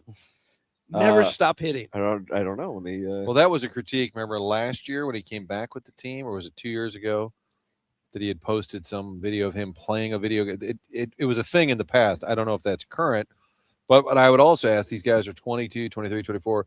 If they go golfing, it's okay. But if they go back to their condo and play a video game, it's A not. lot of these guys are big into video games. It's a lot of people in that age group, my age or younger, are really into video games. You're not though. I mean, I play, but I'm not. I wouldn't say I'm really. What into game it. do you enjoy most, boy? I play a lot of sports games, almost exclusively sports games. So NBA 2K, FIFA, the golf game is really fun. What's the name of that, boy? PGA Tour 2K25. Yep. Yeah. I had a listener who worked at one of the studios who made that game and hooked me up. It was awesome. Your own family game night. Can you imagine that? Oh my gosh. Rich Gould. He went to the Billikens game recently, and he said, it's a big deal if you get me off the couch to go to the game. Yeah. I think it might have been that LaSalle game. Yeah, I saw him there. You did? Okay. Jackson. Yeah. Ball knower. Doug, Martin, and myself. We're just guys. Yeah. Schleppers. Neophytes. Thank you. You're a ball knower. If a gentleman or a lass, one of our many, many female listeners, the ladies love us, were to wager on this parlay, what would you think it would pay out? Okay. Bazzori is in the NCAA tournament, and the Billikens are not. Wow. What would that pay out? I would put that at plus 800. Plus 800. Plus 800. He's given it a 16% chance, is what he just told us. Yeah, I think that's accurate because I think SLU is. I'm not too worried after the Rhode Island game. It's just the margin of error has shrunk. With Missouri, I think last night didn't punch any tickets, but they are clearly on the bubble. They won the game, got in according to Lenardi, lost the game, got out according to Lenardi. Last night was one of those where it's like, okay, that was a really good team. You beat them. Sure, you collapsed, but the final score was 81-80. So, 16% chances about right. More likely to make the tournament as we sit here today, SLU or Mizzou? That's a good question right there, Martin. What are you saying? Mine was crap? Is that No. what you're saying? No. No. Wasn't as good, though. That's how I sense, Doug. Who's more likely? I think still SLU by a nose hair, but just barely. A lot of nose hairs on this kid. Yeah, I'm not no Homer type stuff. Yeah, I'd say SLU still seems more likely. I think so. By a comfortable margin. Why? Why do you think that? Uh-oh. Does SLU have wins we against go. at Texas A&M, at Putting his Kentucky, nose hair down. against Florida? I think Mizzou is against so up and Vanderbilt? down. So is everybody in the Power Five. Outside of the top 30. Well, that's what I think. Okay. All I right. think SLU has got an easier road to have a record that just can't be denied. Doug And just yelled, and Liam Doyle walking into the building. Oh. The first round looked over, Mhm. horrified. Like, why are we Volunteer talking about the guy. volunteers? Like why are we volunteer guy. why are we screaming at each other? I think- I was going to wave him over, then he looked horrified. I think Mizzou potentially could lose every game they play, and I don't think SLU will. You think I think they'll probably Jackson's lose to coming for you. nearly Oklahoma? run the table the rest of the way. Okay. All right. Hey, it's your opinion, brother. But it's the Well, conference. It's the conference that's the issue. You guys are really showing your ass these last 24 hours. That's from Kwame Voyukas IV. That's right. What does that mean? Well, he thought Rhode Island was a good loss, so Yeah, right. that's how we got sideways. Nice. Okay. Let's see what they are on the net. No, he got it too. What do you think Rhode Island is on the Ken Palm? Because we can't speak to the NCAA net because for whatever reason They're in court today. Probably they're in court. The answer is 112. Okay. All right. But it's a good loss. I stand corrected. You and Kwame and Voyukas are going to go. I think it's going to happen. 6-1-2-0. Rhode Island's 120 as of right now in the net. And has it been updated through February 18th yet, Papers? It has not, but I guess since SLU played on. So they'll get a little bounce. Yeah. Tigers are going to get a bounce. I would think. I mean, that's Vanderbilt's a good team. Vanderbilt's a real good team. I didn't say it was a good loss, dum-dum. I'm just offering some perspective. Okay, That's from watch Kwame it. and Voyukas. What's the the fourth. perspective? Kwame and Voyukas, Martin's question is, what is the perspective? You can text it in. It's a bad loss. It just kind of makes it a little tighter. You don't have a lot of room to stumble again. That's all. Martin is lucky I can't call in or I'd rip him a new one. That's from Kwame and Voyukas. Really? Fourth. I, It sounds like I recall the last call. It was very dynamic, very intimidating. Let me educate the fellas about something. All right. SLU would be under 500 in the SEC. Stop talking up SLU. We know you guys get paid from SLU. That's Sparky from St. Charles, and this guy's been on this campaign. Why? I would do if there's anything. I guess, Doug, what should I do? Can I offer him? What do you think I can? Because when you know you got the nuts you're on the river, Yeah. and what you want to do is you want to extract value from your opponent. Bleed them dry. So now, do you ever use an optimizer when you're playing, Doug? Not once. Game theory optimal play. Sometimes people shove because they think the shove is the overbet, and then they think you're bluffing, and then they call, and the next thing you know, you're sitting there and you got the nuts. Now, in this case, we have the nuts. Yeah. But this guy thinks that we are on the payroll of St. Louis University. How can I win some money from Sparky from St. Charles? I got to rope him in. What do I offer him? Okay. If we are receiving, and you guys good with turning in your tax returns? Yeah, for sure. Okay. If we are receiving, Would that be a 1099 that we get from boy, Chris I would May? hope not. Oh, from Chris May. Yeah. I think he 1099s us for the payments. What do you want to give up? 100 to 1 odds? Yeah, I think that's right. So he gets $100,000. Yeah. I'll put up the 1,000. Yeah. He gets $100,000, but now he's got to put the 1,000. Yeah. Yeah. But he gets $100,000 if we are receiving money from St. Louis University. Yeah. We just gotta set the terms. There it is. There's the offer. Sparky from St. Charles, $100,000 sitting there on the table for you if you want it. Yeah. Yeah. And we have the nuts. I want to remind people that we have the nuts. Maybe we don't have the nuts. Maybe this is my way to cover the tracks that we have been paid by St. Louis University. You think he really believes we're being paid? If you looked at the text history, yes. He was furious last year about the fact that we were talking about St. Louis University when I don't even know if we talked about St. Louis University at all. Shirts became a friend of the show. Shirts coming on once or twice. Are we But being they paid were by the Cardinals garbage. for being here? That'd be nice too. I think they'd pay us to leave. Yeah. It's like well, right that's now. that's payment. That is. Especially counts. after we were yelling about Nolan Corbin getting his high back. I do I feel think like my Mel Gibson ransom impression might have ended it. I think people enjoyed that. I wonder every year whether we're going to be allowed back. I do, seriously, because it could be considered a nuisance for the players. So if enough complained, I feel like it could get shut down. Luckily, all the players are gone. They're all new, so they really don't have a voice. They pay you guys in cash. That's from the 618. Oh, that's how they do it. Envelopes. Yeah. Drop off envelopes. Can you imagine if we had wonderful. the YouTube video? God, that'd be sweet. Chris May walks in the studio. Fellas, Tim, Doug, Jack, like Just these envelopes, like the Goodfellas wedding. I would like this business so much more if that's the way it worked. Yeah, more kickbacks and skimming. Now, there was a period where it kind of worked. All right. Here's what we'll do. I pay you guys to talk about the Colts. Not a great return on my investment, but anything to support Mr. Tim Doug. That's Brian Henshaw. Oh gosh, supporting the cause. So there it is. 100 grand is out there if you want it, Sparky in St. Charles. All right, we'll take a commercial break. Come back with the Design Air Heating and Cooling email today. This is TMA live from Cardinal Spring Training on.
Broadcasting live from Cardinal Spring Training. This is TMA on 101 ESPN. Presented by Healthcare Evolution.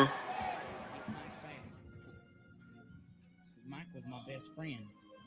Oh, And I told him that if anything ever happened to him, I would be You there. gonna make a for play? him. I don't know. Jackson's gonna go make a play. Well, it was time for me to be a man of my word. See how this Has goes. he been I'm on gonna it? do play-by-play. I had to He's going save up to him. Mike. He's carrying Okay, let's see. He's gonna Let's come see what's on. going Uh-oh. We got to get him back. It's all golf Because I talk. told him I would always have his back. We've I been think friends it's back when just we was to young. We was making money it's just to make fun of McCreevy. Really, that's Is that all. real? That's all this show has become now. Jackson, you went up to new Cardinal Look at starter you. Dustin May. You're all What do you grown think? up, Yeah, Jackson. you're all grown up, and you're all grown up. I'm doing the work. All right, Doing the Chairman work. Kurt will delay. Well, he the looks Design so and Heating and Cooling pleased. email. He Yeah, looks so pleased with look at himself. this. Yeah, look at this. We got to Cardinals had a big offseason signing. Jackson just had a big moment here. right here. You're watching on Bringing in. YouTube. You get to see it. Doug, is that a protein shake? You think? Oh, I imagine. Oh, Vitamins, okay. Nice.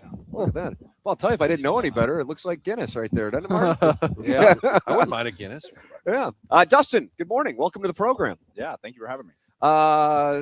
Dustin May, new Cardinal starter in here and sitting down with us. Were you getting ready to go work out, and then we totally blew up your plans? Is that what happened? Yeah, you just ripped me right from it. But Way to go, Jackson. Oh, no.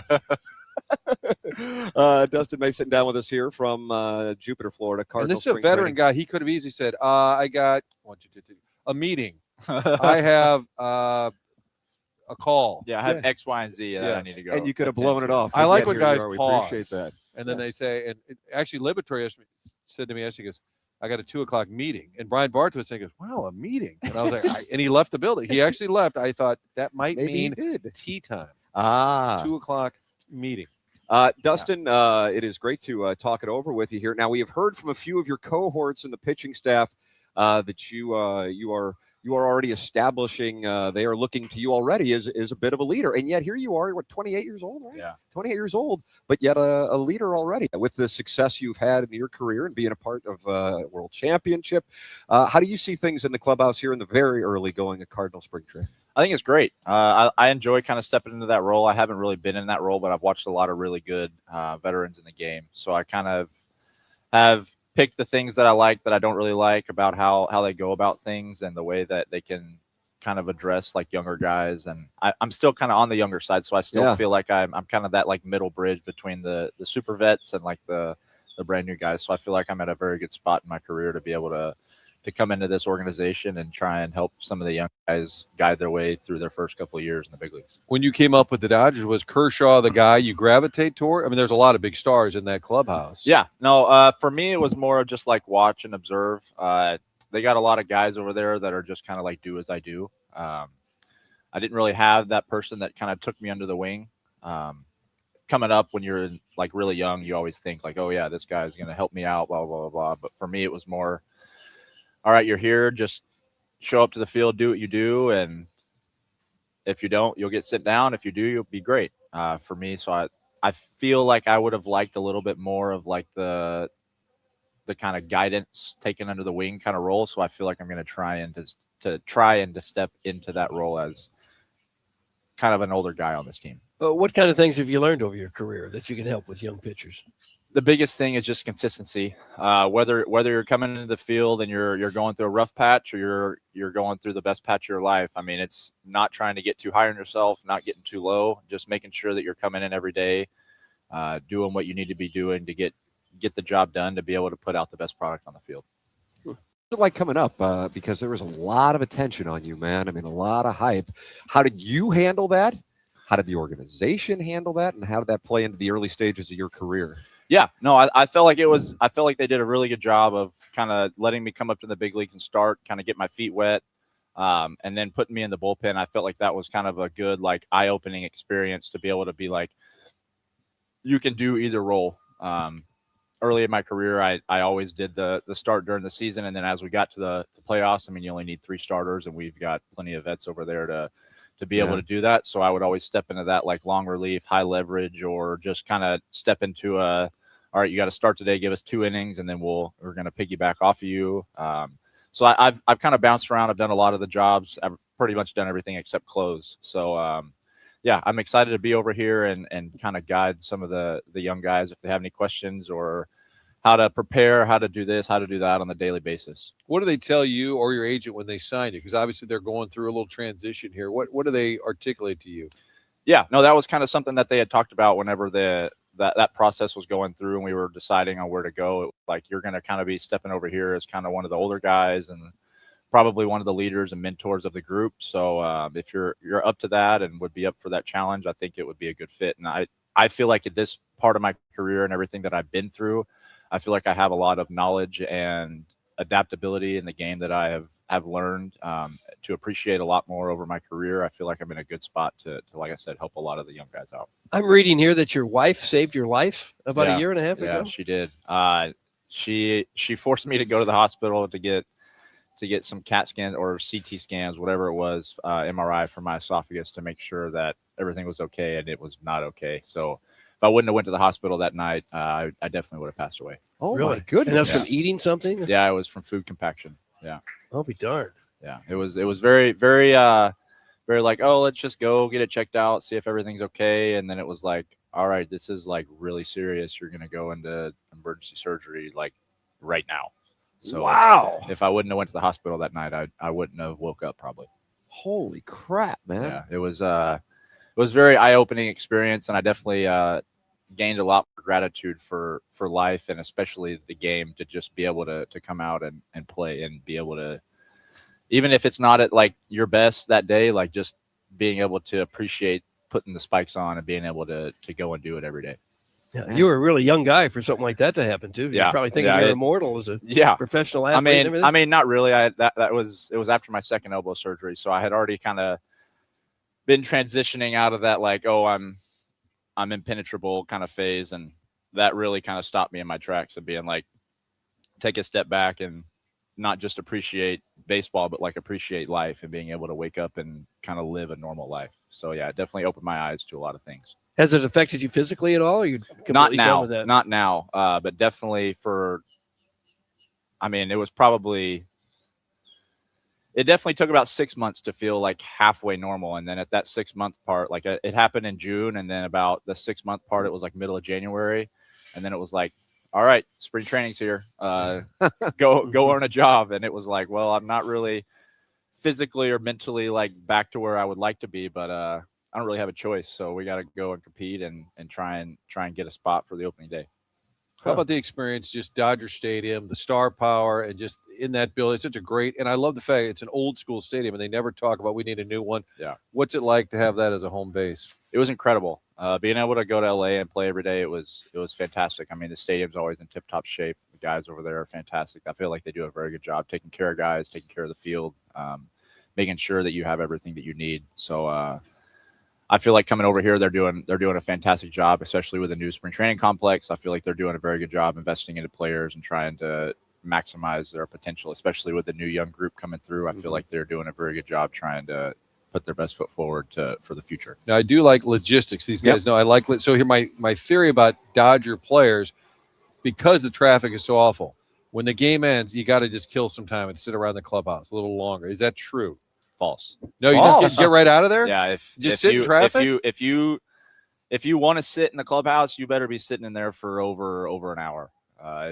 If you're not out of the clubhouse within 10 minutes after the game, you're sitting in 45. So the move is to just get right out. Yeah, I mean, 10 minutes after last pitch, clubhouse is basically empty. Wow.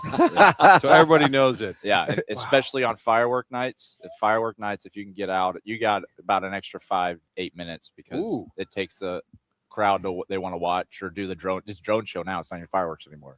But they sit around and watch, so you get a couple more minutes to kind of relax. That's a better move right there. You get out quick, miss the traffic. So guys don't even shower or anything. No. Leave in their uniforms. You're not walking into the clubhouse. Everybody's they're high fiving, and then it's like sprinting up to the clubhouse, hopping in the shower, drying off, clothes on, food out. Let's go. You throw a no hitter. Yeah, go. Yeah, let's get out of here. Let's get out. Well, you probably have the best head of red hair the Cardinals have seen since Red Shaney.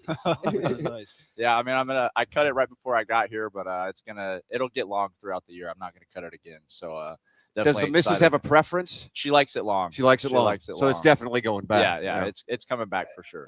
I like it long too. I just needed a kind of a reset. Yeah. So I wanted to come into spring training fresh and kind of just like let it go throughout the year. Now Dustin's also been in the middle of this McGreevy mockery over the whole, which we've called out, the manager called out. Ryan Stanic was here earlier. He called it out. Has McGreevy come around on this being a cheapskate issue with the golf? The $500 that he wouldn't spend. It sounds like I'm actually going with him today, so he will be paying for it today. Yes, I am in your pairing, by the way. Okay, let's go. I am in the pairing. All right. So I don't know who else is joining us. I am not sure who the fourth is. Okay, I'm not sure who the fourth. So there's another. Stanic picked his family over golf. Stanic picked his family over golf. It was a stunning development. I know that's a little bit more important than the $500. Well, McGreevy took a lot of heat. Yes, he did. As he should. As he should. I think we get paid enough money to go and experience. I mean, like I said to him the other day, it was like this $500 is way bigger of an experience than like you're not going to be missing it tomorrow if you go spend it today. So I think they pay us enough money to be able to go and do that. He said he has to pay for a wedding. Well, I had to pay for a wedding too. It didn't stop me from going on a bachelor trip and spending money on golf. Right. We've all been in his shoes. We've all paid for, or at least a lot of people have paid for a wedding. So yeah, I think he's gonna make enough money this year to pay for his wedding. I hope his wedding's not as much. As no doubt, man. Are you a wonderful ball striker? You probably get to play some fine court. Growing up in Texas, you probably keep that ball low. False. Oh, really? I'm a very, very high ball. I actually haven't played it since the MLB Open back in November, so it's been a hot minute. Where was that? It was in Shadow Creek in Nevada. Lovely little course. Yeah, Looks like you only come out for the. No. I was practicing a lot before that, and then my off season kind of took a whirlwind, and I didn't really have a lot of time to go and spend 4 to 6 hours on a golf course. So I didn't really get to play after that. But typically I like to play once to twice a week. But, what's the index? When I'm playing quite a bit, I would say it's a 5 to 6. Okay, we're all in the same range. Today, there's no telling. There's no telling what it's going to be today. So Sounds like I got to get a game going here. we like to start a poly market here. Let's see. Yeah. What if I said 82? Is that too high? Today it's probably too low. Too low. If I can shoot 90, I would be happy today. Okay.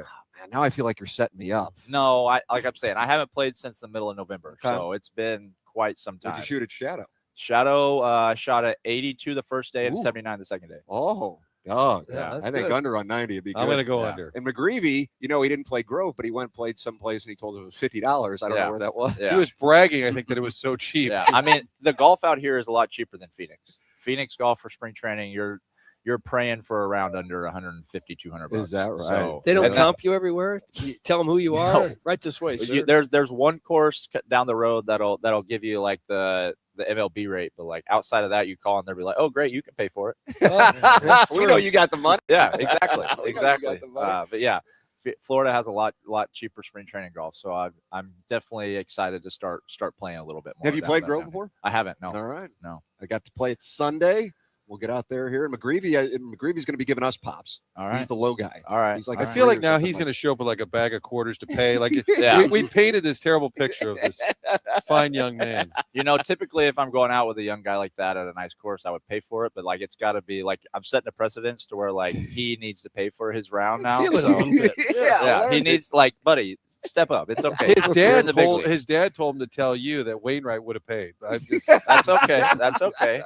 And I typically would pay, but now that we've had this conversation, he needs to know that he can afford it, and it will be. He will wake up tomorrow and be okay and be able to pay his bills. Yeah. He's lived with his parents long enough. Right? I got a house payment. He don't have a house payment. I think he's saving enough money.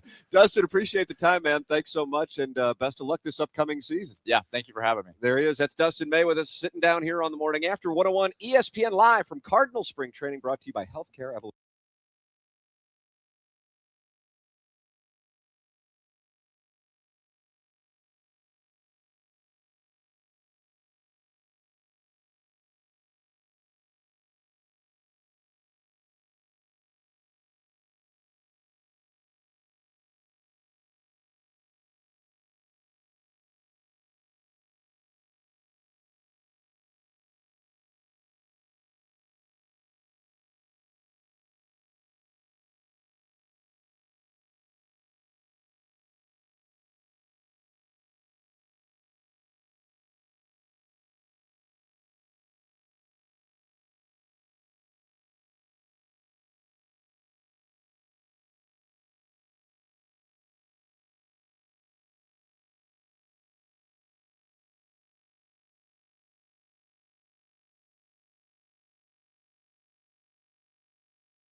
Broadcasting from Cardinal Spring Training on 101 ESPN. Presented by Healthcare Evolution.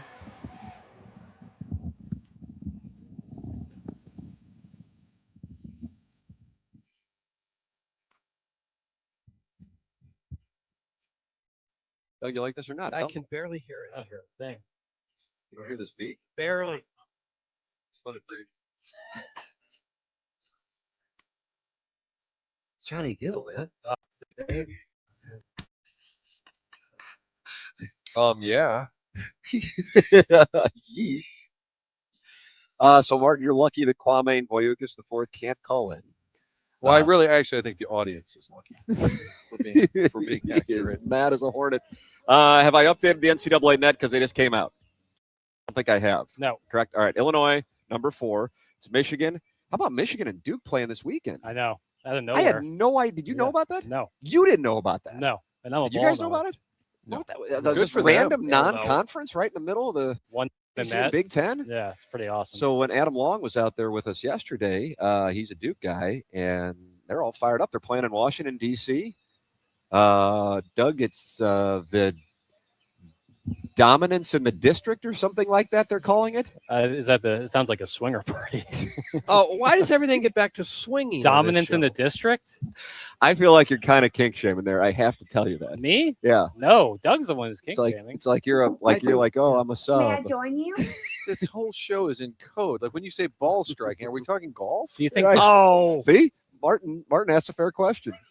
friend of the show. Friend of the show. Close there friend he of the is. show. Loves the Detroit Pistons. Brian Bartow. Yeah, here we go. Motorcade.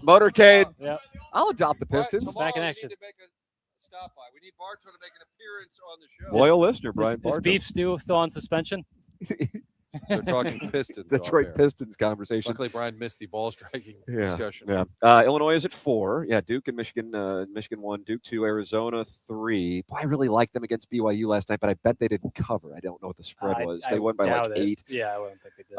So ILL is 4. Billikens, Doug. Rah. Billikens. They dropped a spot in 24 hours. They are down to 23. Well, that's all right. So we're starting to get close to that Indiana State spot where they were in the final week. No, going don't into worry about the Selection Sunday. committee. Quamain says they're fine. So as long as he says they're fine, And Jackson, we're good. your Tigers have moved up from 65 to 59 in one day. Yep. How do you do? Here come the Tigers. 4-4 quad 1 games. well, just money has been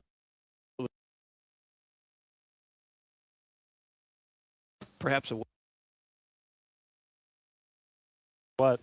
and so maybe that's a little bit of kick in the needed or not. That'll better down the stretch.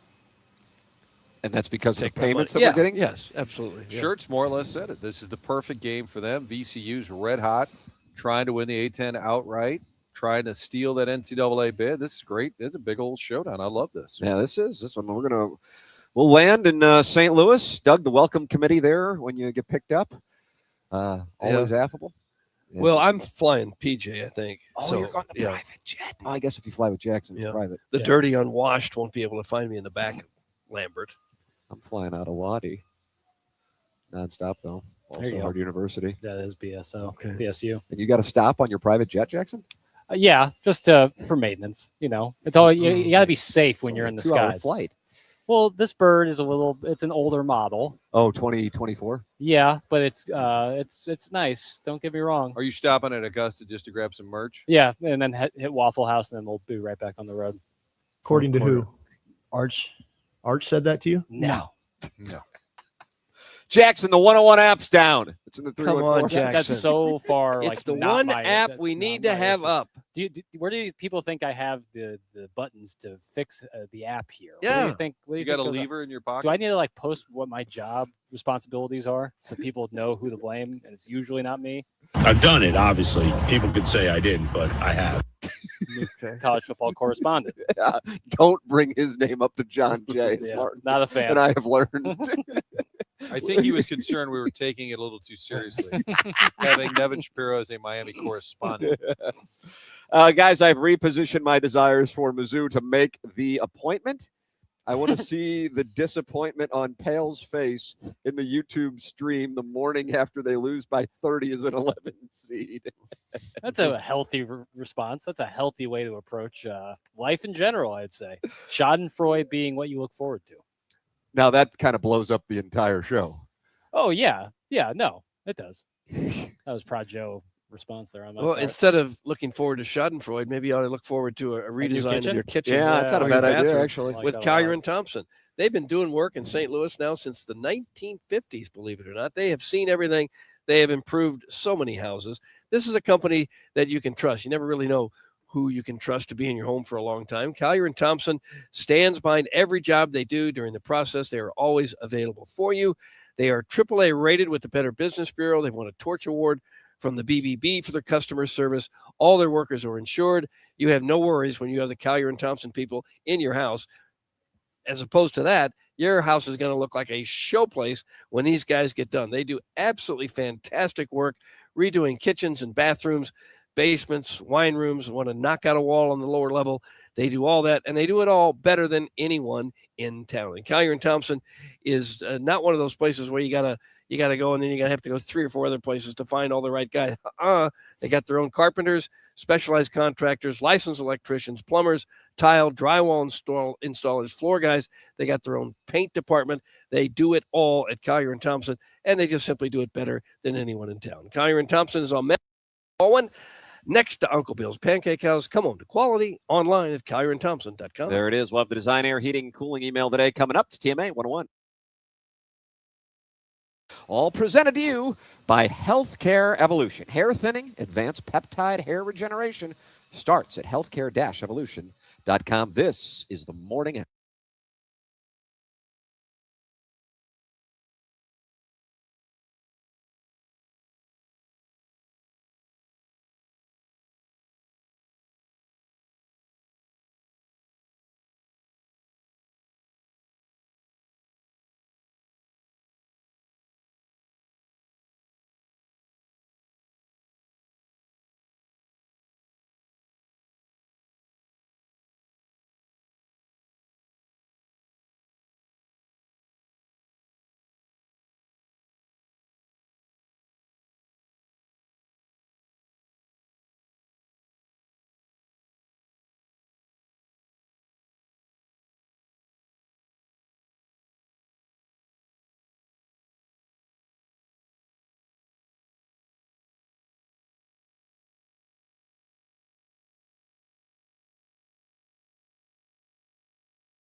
This is the Morning After on 101 ESPN, live from Roger Dean Stadium at Cardinal Spring Training. Presented by Healthcare Revolution.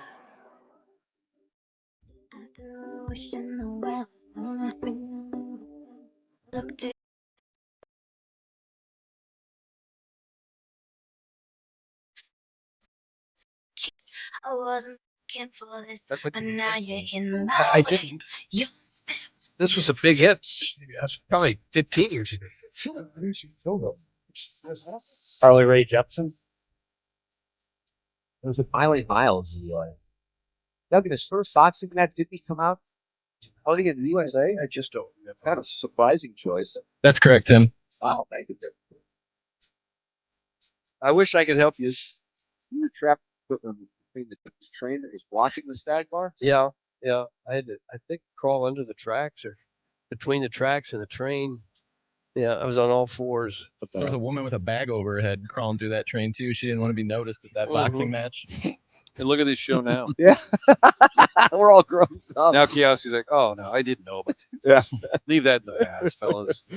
Hey, February all about love, right? Doug, isn't February all about love? That's what I've always said. Yeah. While we're out here showing love to our partners, our kids, our pets, don't forget about a place that shows up for you every single day, your home. If your house has been dealing with drafty windows, high energy bills, or just needs a little freshening up, now is the perfect time to show it some love, and Universal Windows Direct is here to help. You can call 314-334-2522 or visit universalwindowsdirect.com to schedule your free estimate today. Buy two, get two free, 0% financing for 3 years, $500 off your project. That's what you're going to get from Universal Windows Direct online at universalwindowsdirect.com or by calling 314-334-2522. Buy two, get two free, 0% financing for 3 years, $500 off your project, comfort savings, and a home you'll fall in love with all over again. Like me, you'll be saying, I love my windows. Universal Windows Direct. Doug, it's time for the designer heating and cooling. Okay, looking forward to it. What do we got? Let's see. The Crested Coyote is going to lead things off, and you played Native American ball with his dad. Indian ball. Yeah, with his dad. From the loud drilling to the tire sabotage and large construction equipment beeping in reverse, I think it's safe to say the Cardinals no longer want you guys at spring training. I would wager they intentionally put you in a location with background noise and poor Wi-Fi. However, I would also wager that Bloom and Marmol are the hottest GM coach tandem in baseball. Thanks. That's from the Crestwood Coyote. Why, I wonder on that. Crestwood Coyote. Jackson, are there rankings for that? I don't think so. Let me look. You didn't hear what he said. I was posting a reel on Instagram. I got to be honest with you. So you were doing method acting right there. You're gonna type nothing, but you were gonna act like you were gonna look up this ranking of the hottest GM manager combination. Oh, I didn't even hear what the ranking was. Well, that's what Doug said. So you didn't even hear that part what Doug said. Again, I'm not on my medicine. Trying to handle. We're trying to do a every lot on vote social matters on media. this I blame Big Pharma. Bloom talked a lot about getting the right players. Development is a large factor. You have to prep them, marinate them. Then you let them cook. He needs to look down the aisle and see the prep work to the 3-2-1 ribs. You just can't toss these guys in the field of play. No, sir. You have to remove the membrane. Like Bloom, remove the salaries. You've got to apply dry rub. Like Bloom, sprinkling in new talent. How I'd like to rub Doug down after his work on the golf course. Okay, that's enough. Next, you got to cook low and slow. Patience. And that add the foil with butter and brown sugar. Let it soften, let it soak, and finally, add the sauce and let it caramelize, much like how I'd like to give. Yep. That is how you do player development. Does Bloom have what it takes to get this club smoking again? I like what I heard. You let this man cook. That comes from, God, I don't know, about 200 yards away at the Marlins Family Barbecue. A lot of cooking related. Yeah. Marlins Family Barbecue. Accounting irregularities have brought down everything from major corporations to cameo income opportunities to charitable trivia nights. I am not one to nitpick, even if nitpicking is actively the glue that holds together the entire TMA community and keeps us listening every day.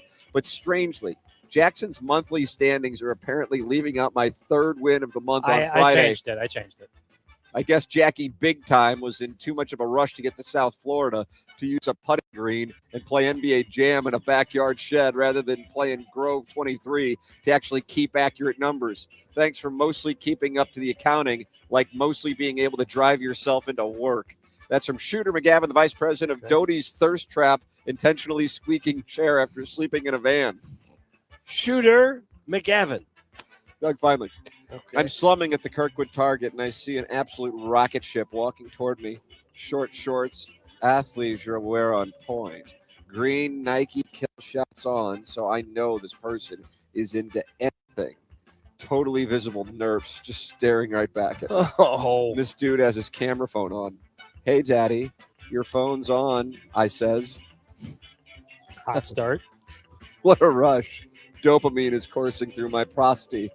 God, I love telling people their flash is on. That's from the calcified ear, Doug. And that's what we have for the Design Air Heating and Cooling email of the day. The great news is we will vote. We will announce a winner here coming up at 10:55 on the polosplus.com dossier as the morning after broadcast live from Jupiter, Florida. Cardinal spring training coverage on 101 ESPN brought to you by healthcare-evolution.com.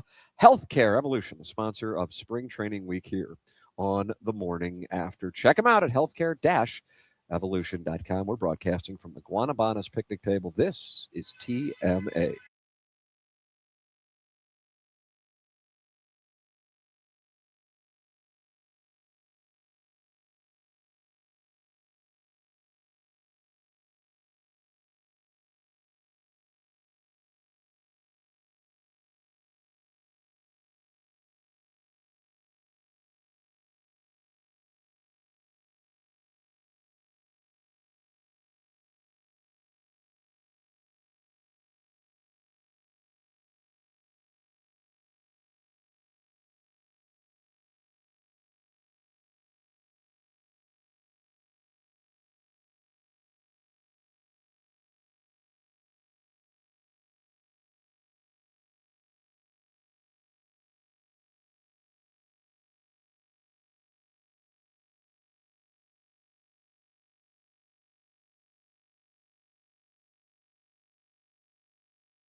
Broadcasting live from Cardinal Spring Training, this is TMA on 101 ESPN. Presented by Healthcare Evolution.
Yeah. If I'm a player, I would not come on this show. Either. No. All they need to do is hear that conversation. I thought it was pretty The good. part where me and Gabe were playing PlayStation late at night when a tornado came by. What were you playing? Goldeneye? I think it was college football. Nice. Yeah. Did you put down the controller long enough for the twister to pass over? Boy, your- I'm telling your you, house? power out, and the house started shaking. It went right over Highway 63 in Columbia, Missouri. Oh, really? Yeah. South of town is where we were. Was that Nifong, Doug? Nifong? I don't know what And it's with the where you were. No, No, with an F, with an F, actually. okay. Nifong. Nicely done. I just want to apologize to all the listeners who just listened to this entire segment and learned nothing. We learned a lot. Or very little. Martin, we're both pissed that the Colonel didn't do a post-game show last night. I looked for it this morning. I was up really early, and I was like, "Oh, I'll listen to the old Mizzou post Yeah. game." Last thing on there was State of the Tigers. Yeah. Coming off the difficult. Come on, loss to Colonel, let's go. Texas. Drew King had to pressure him into doing one after the A&M game, and that was a road win against a good team. Maybe he's burned out. He's tired. He Yeah. wakes up real early. Talked a lot of Billikens, a lot of Mizzou, Illinois with a historic win against USC. We're rooting for them to stick it to UCLA next. Big time. Bick Cronin. Bick Cronin. Cousin John sent me a little link there, and it was our guy in Whiplash Papers. J.K. Simmons. Oh, yeah. And he said, who's tougher on people, Mick Cronin or J.K.? And they kind of look the same. Yeah, both bald.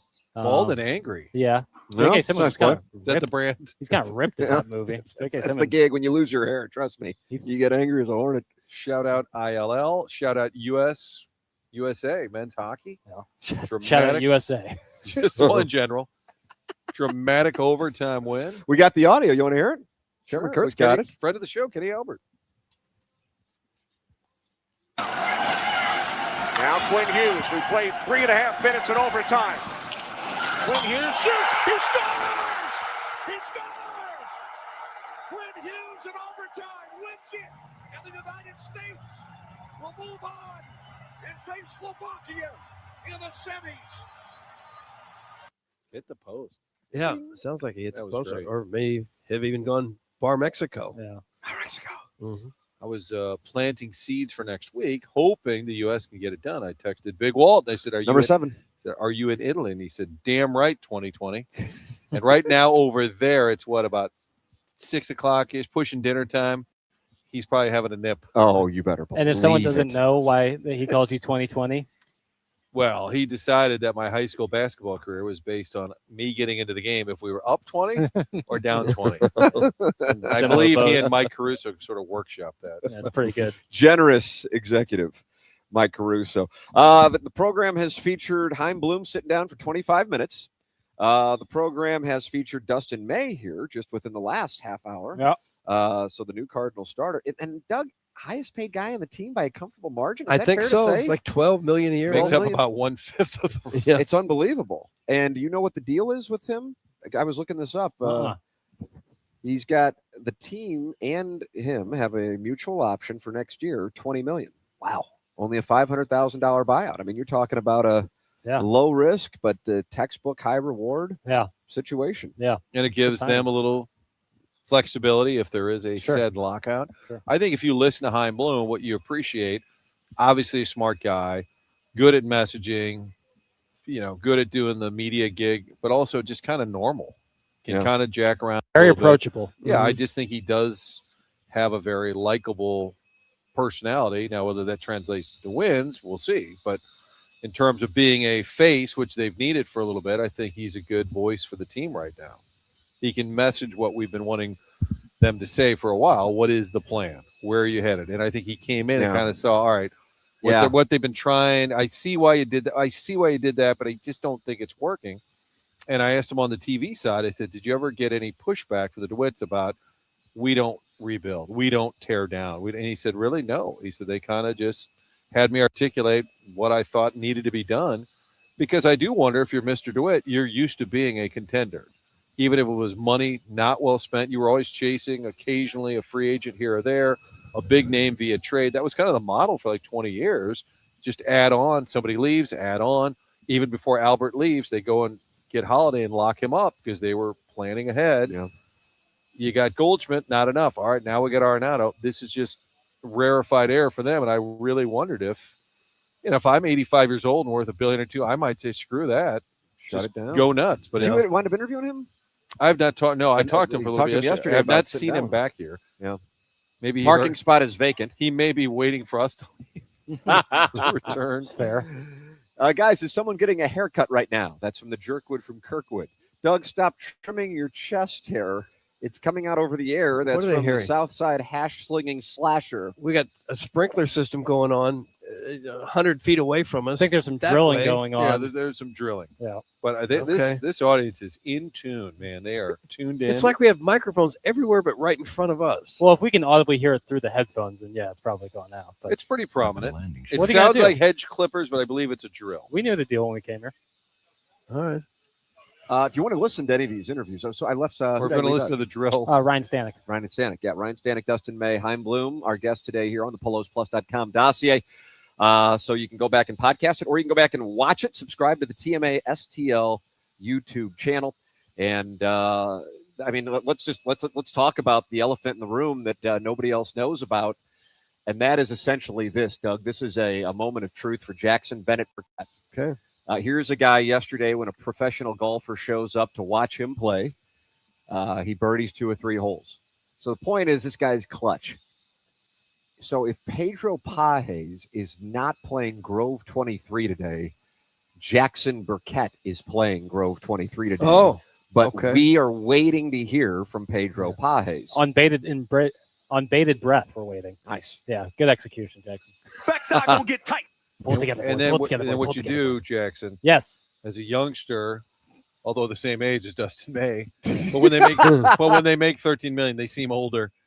And so when it's time to pay, just kind of fumble around and say, "Oh, where did I put pat your chest, even though you're not wearing a coat?" And then just say, God, I hope I have enough in there. I think I do this week, and then just see if he feels the need. Car's expired. How badly do you want to play? Are you just dying to get out there? I mean, this is an opportunity that comes across. This is as one of, if not the hardest place to get on, possibly in this great union. So, And last I checked, This great union, Doug. Last I checked, the GoFundMe was at like $2,200. So Yeah, so you're right, in the black. Flush, yeah. Flush. And I could just keep the carry at the change, sure. right? Yeah. Gosh, Tim looks so good stretching on the chair. Okay, God, it's stop. cute. Nice That's from calves. Katie Woo's burner. Stop it. Can't deny the calves. How much is Doug looking forward to getting back to St. Louis to enjoy the low of 15 on Sunday? That's from Just Don't Press Push. Not at all, really. Looking forward to get back, but not the weather. No, this weather's just been absolutely perfect when we've been here. But he's excuse me. Okay. Was that me? I have to tell you, I don't know what that was. I had a moment like that. Were you doing a Kermit impression? But he's excuse me. Frog in your throat. That was me. That was you. I was trying to do a bit. Got stuck. Impressions can mess up your voice. Jeez. By the way, go to autoloadpro.com Yes! for your next vehicle. And it doesn't matter your credit history. They're going to help you get back on track. They'll get you into a vehicle, little to no money down. They do that by working with over 50 different lenders. The only thing you need to know is to choose the pro. Autoloanpro.com. They're part of the Lita family. Website also includes a free playbook which explains the credit industry. So get the car of your choice, and the next time around, maybe even a different car. You'll learn how it all works, how it all comes together. Doesn't matter the situation or circumstance. They'll get you into that vehicle, and they've got the cars online. It's all part of the website. Robert Thomas on there, our guy Jim Olive on there. So check it out at autoloanpro.com. HeimbloomCredit.com. Find the vehicle, get it figured out, understand how you can improve your credit by getting that vehicle. And again, next time around, maybe a different vehicle.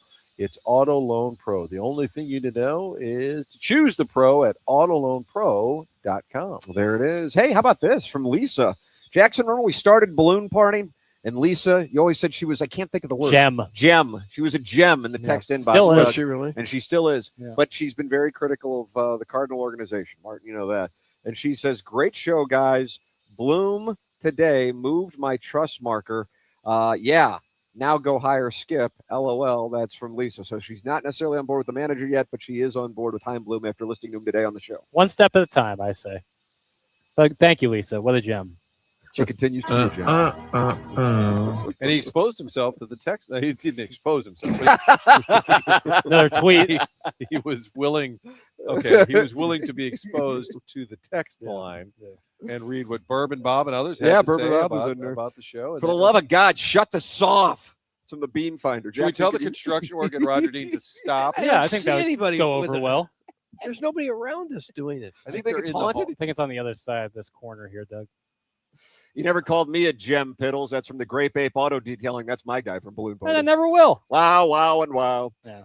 All right, we'll take a break, come back with more TMA live from Jupiter, Florida, brought to you by Healthcare. Oh, now the drill stopped. Healthcare-evolution.com.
Jupiter, Florida. TMA is broadcasting from Cardinal Spring Training on 101 ESPN. Presented by Healthcare Revolution.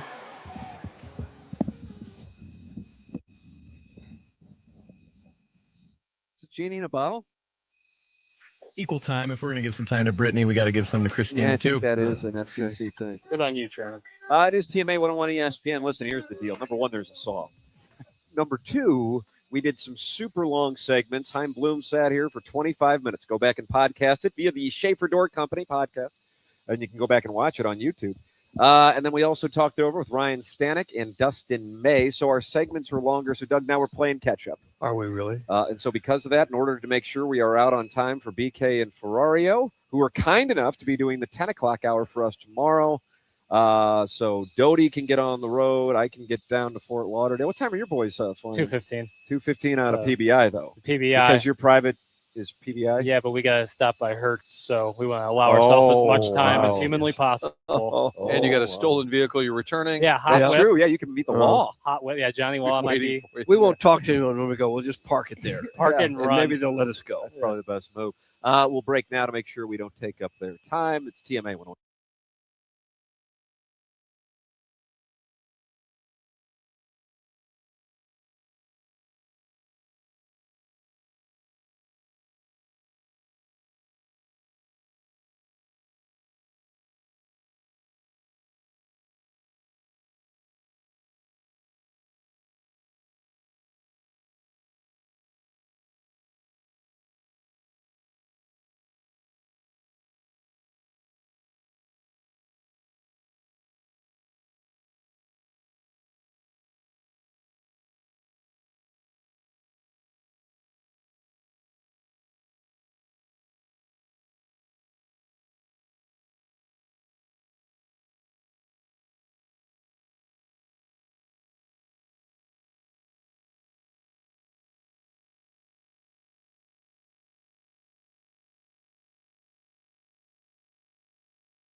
This is the Morning After on 101 ESPN. Live from Roger Dean Stadium at Cardinal Spring Training. Presented by Healthcare Evolution.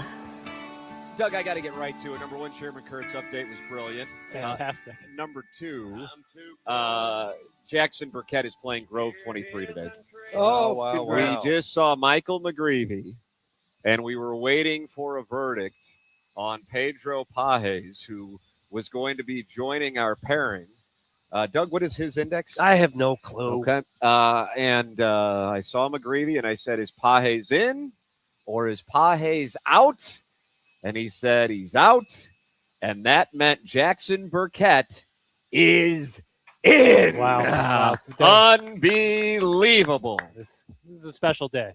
Unbelievable. It's a special day. Could Special cost day. you $600 or more by the time you're done paying for everything. We've already had a conversation. Got a conversation. What does that mean? Well, when you say in that voice. It's been figured out. Yeah. Okay. That's right. Sorted out. Jackson has been a great person to work with for 5-6 years, whatever the hell it is. 5 years and 2 months, Doug? Is that what it is? Yeah, I don't know that either. And I think the least we can do is take care of papers here today. So that's what we're going to do. Too kind. Oh. And maybe you and Michael Jordan can kind of give him your thoughts on the game. Yeah. See where he's at the state, and I'll tell him my conflicting his thoughts, or maybe just agree. I don't know. And I hope he kind of roasts me a little for, who knows? Yeah. Like, hey, Mike, you want to talk hoop rock? I know this. He loves if you ask for a picture. I will not be doing that. Yeah. Put his cigar out in your eyeball. Here goes Polo. When I was there Sunday, oh, look at this. I'm a big fan of this guy right here. One of my best podcast guests of all time. Polo! What do you Polo say, man? Asensio. He's a TMA guy, this go. Polo is. Absolutely. I know you're Oh, a yeah? TMA guy. You're gonna go talk to McGree. Are you gonna yell at him about not spending money? I'm gonna. Hey, hi. How you doing? I just got here. I just got here. Hi, They put St. me to Louis. work. They don't care. They could care less about anything. I'm gonna go talk. He's gonna hear it from you too. No, like for real. And yesterday I was gonna send you some money on Venmo or Apple Oh, Pay. it is. But I don't have your number though, Jackson. So I need your number. If you're struggling for money, let me know. I might give you a couple bucks. How here about and there. that, Jackson? Sweet. Polo's gonna take care of you. The community will take care of me. Look at this. The Yeah. community is here Yes. for you. We're gonna call it manna from heaven. Yes. Just happened. Mana Yeah. del cielo. Del cielo. ¿Cómo See? están? ¿Todo bien? How are we doing? Doug, how guy. you doing, Doug? Oh, I'm fine, thanks. Last time I saw you, I didn't bother you that time. It was at the Ponies across the river. Oh, Doug. You were with a bunch of friends there, like putting money into some horses running around. Oh, yeah. And I'm like, I know that guy. Well, you should have said hi.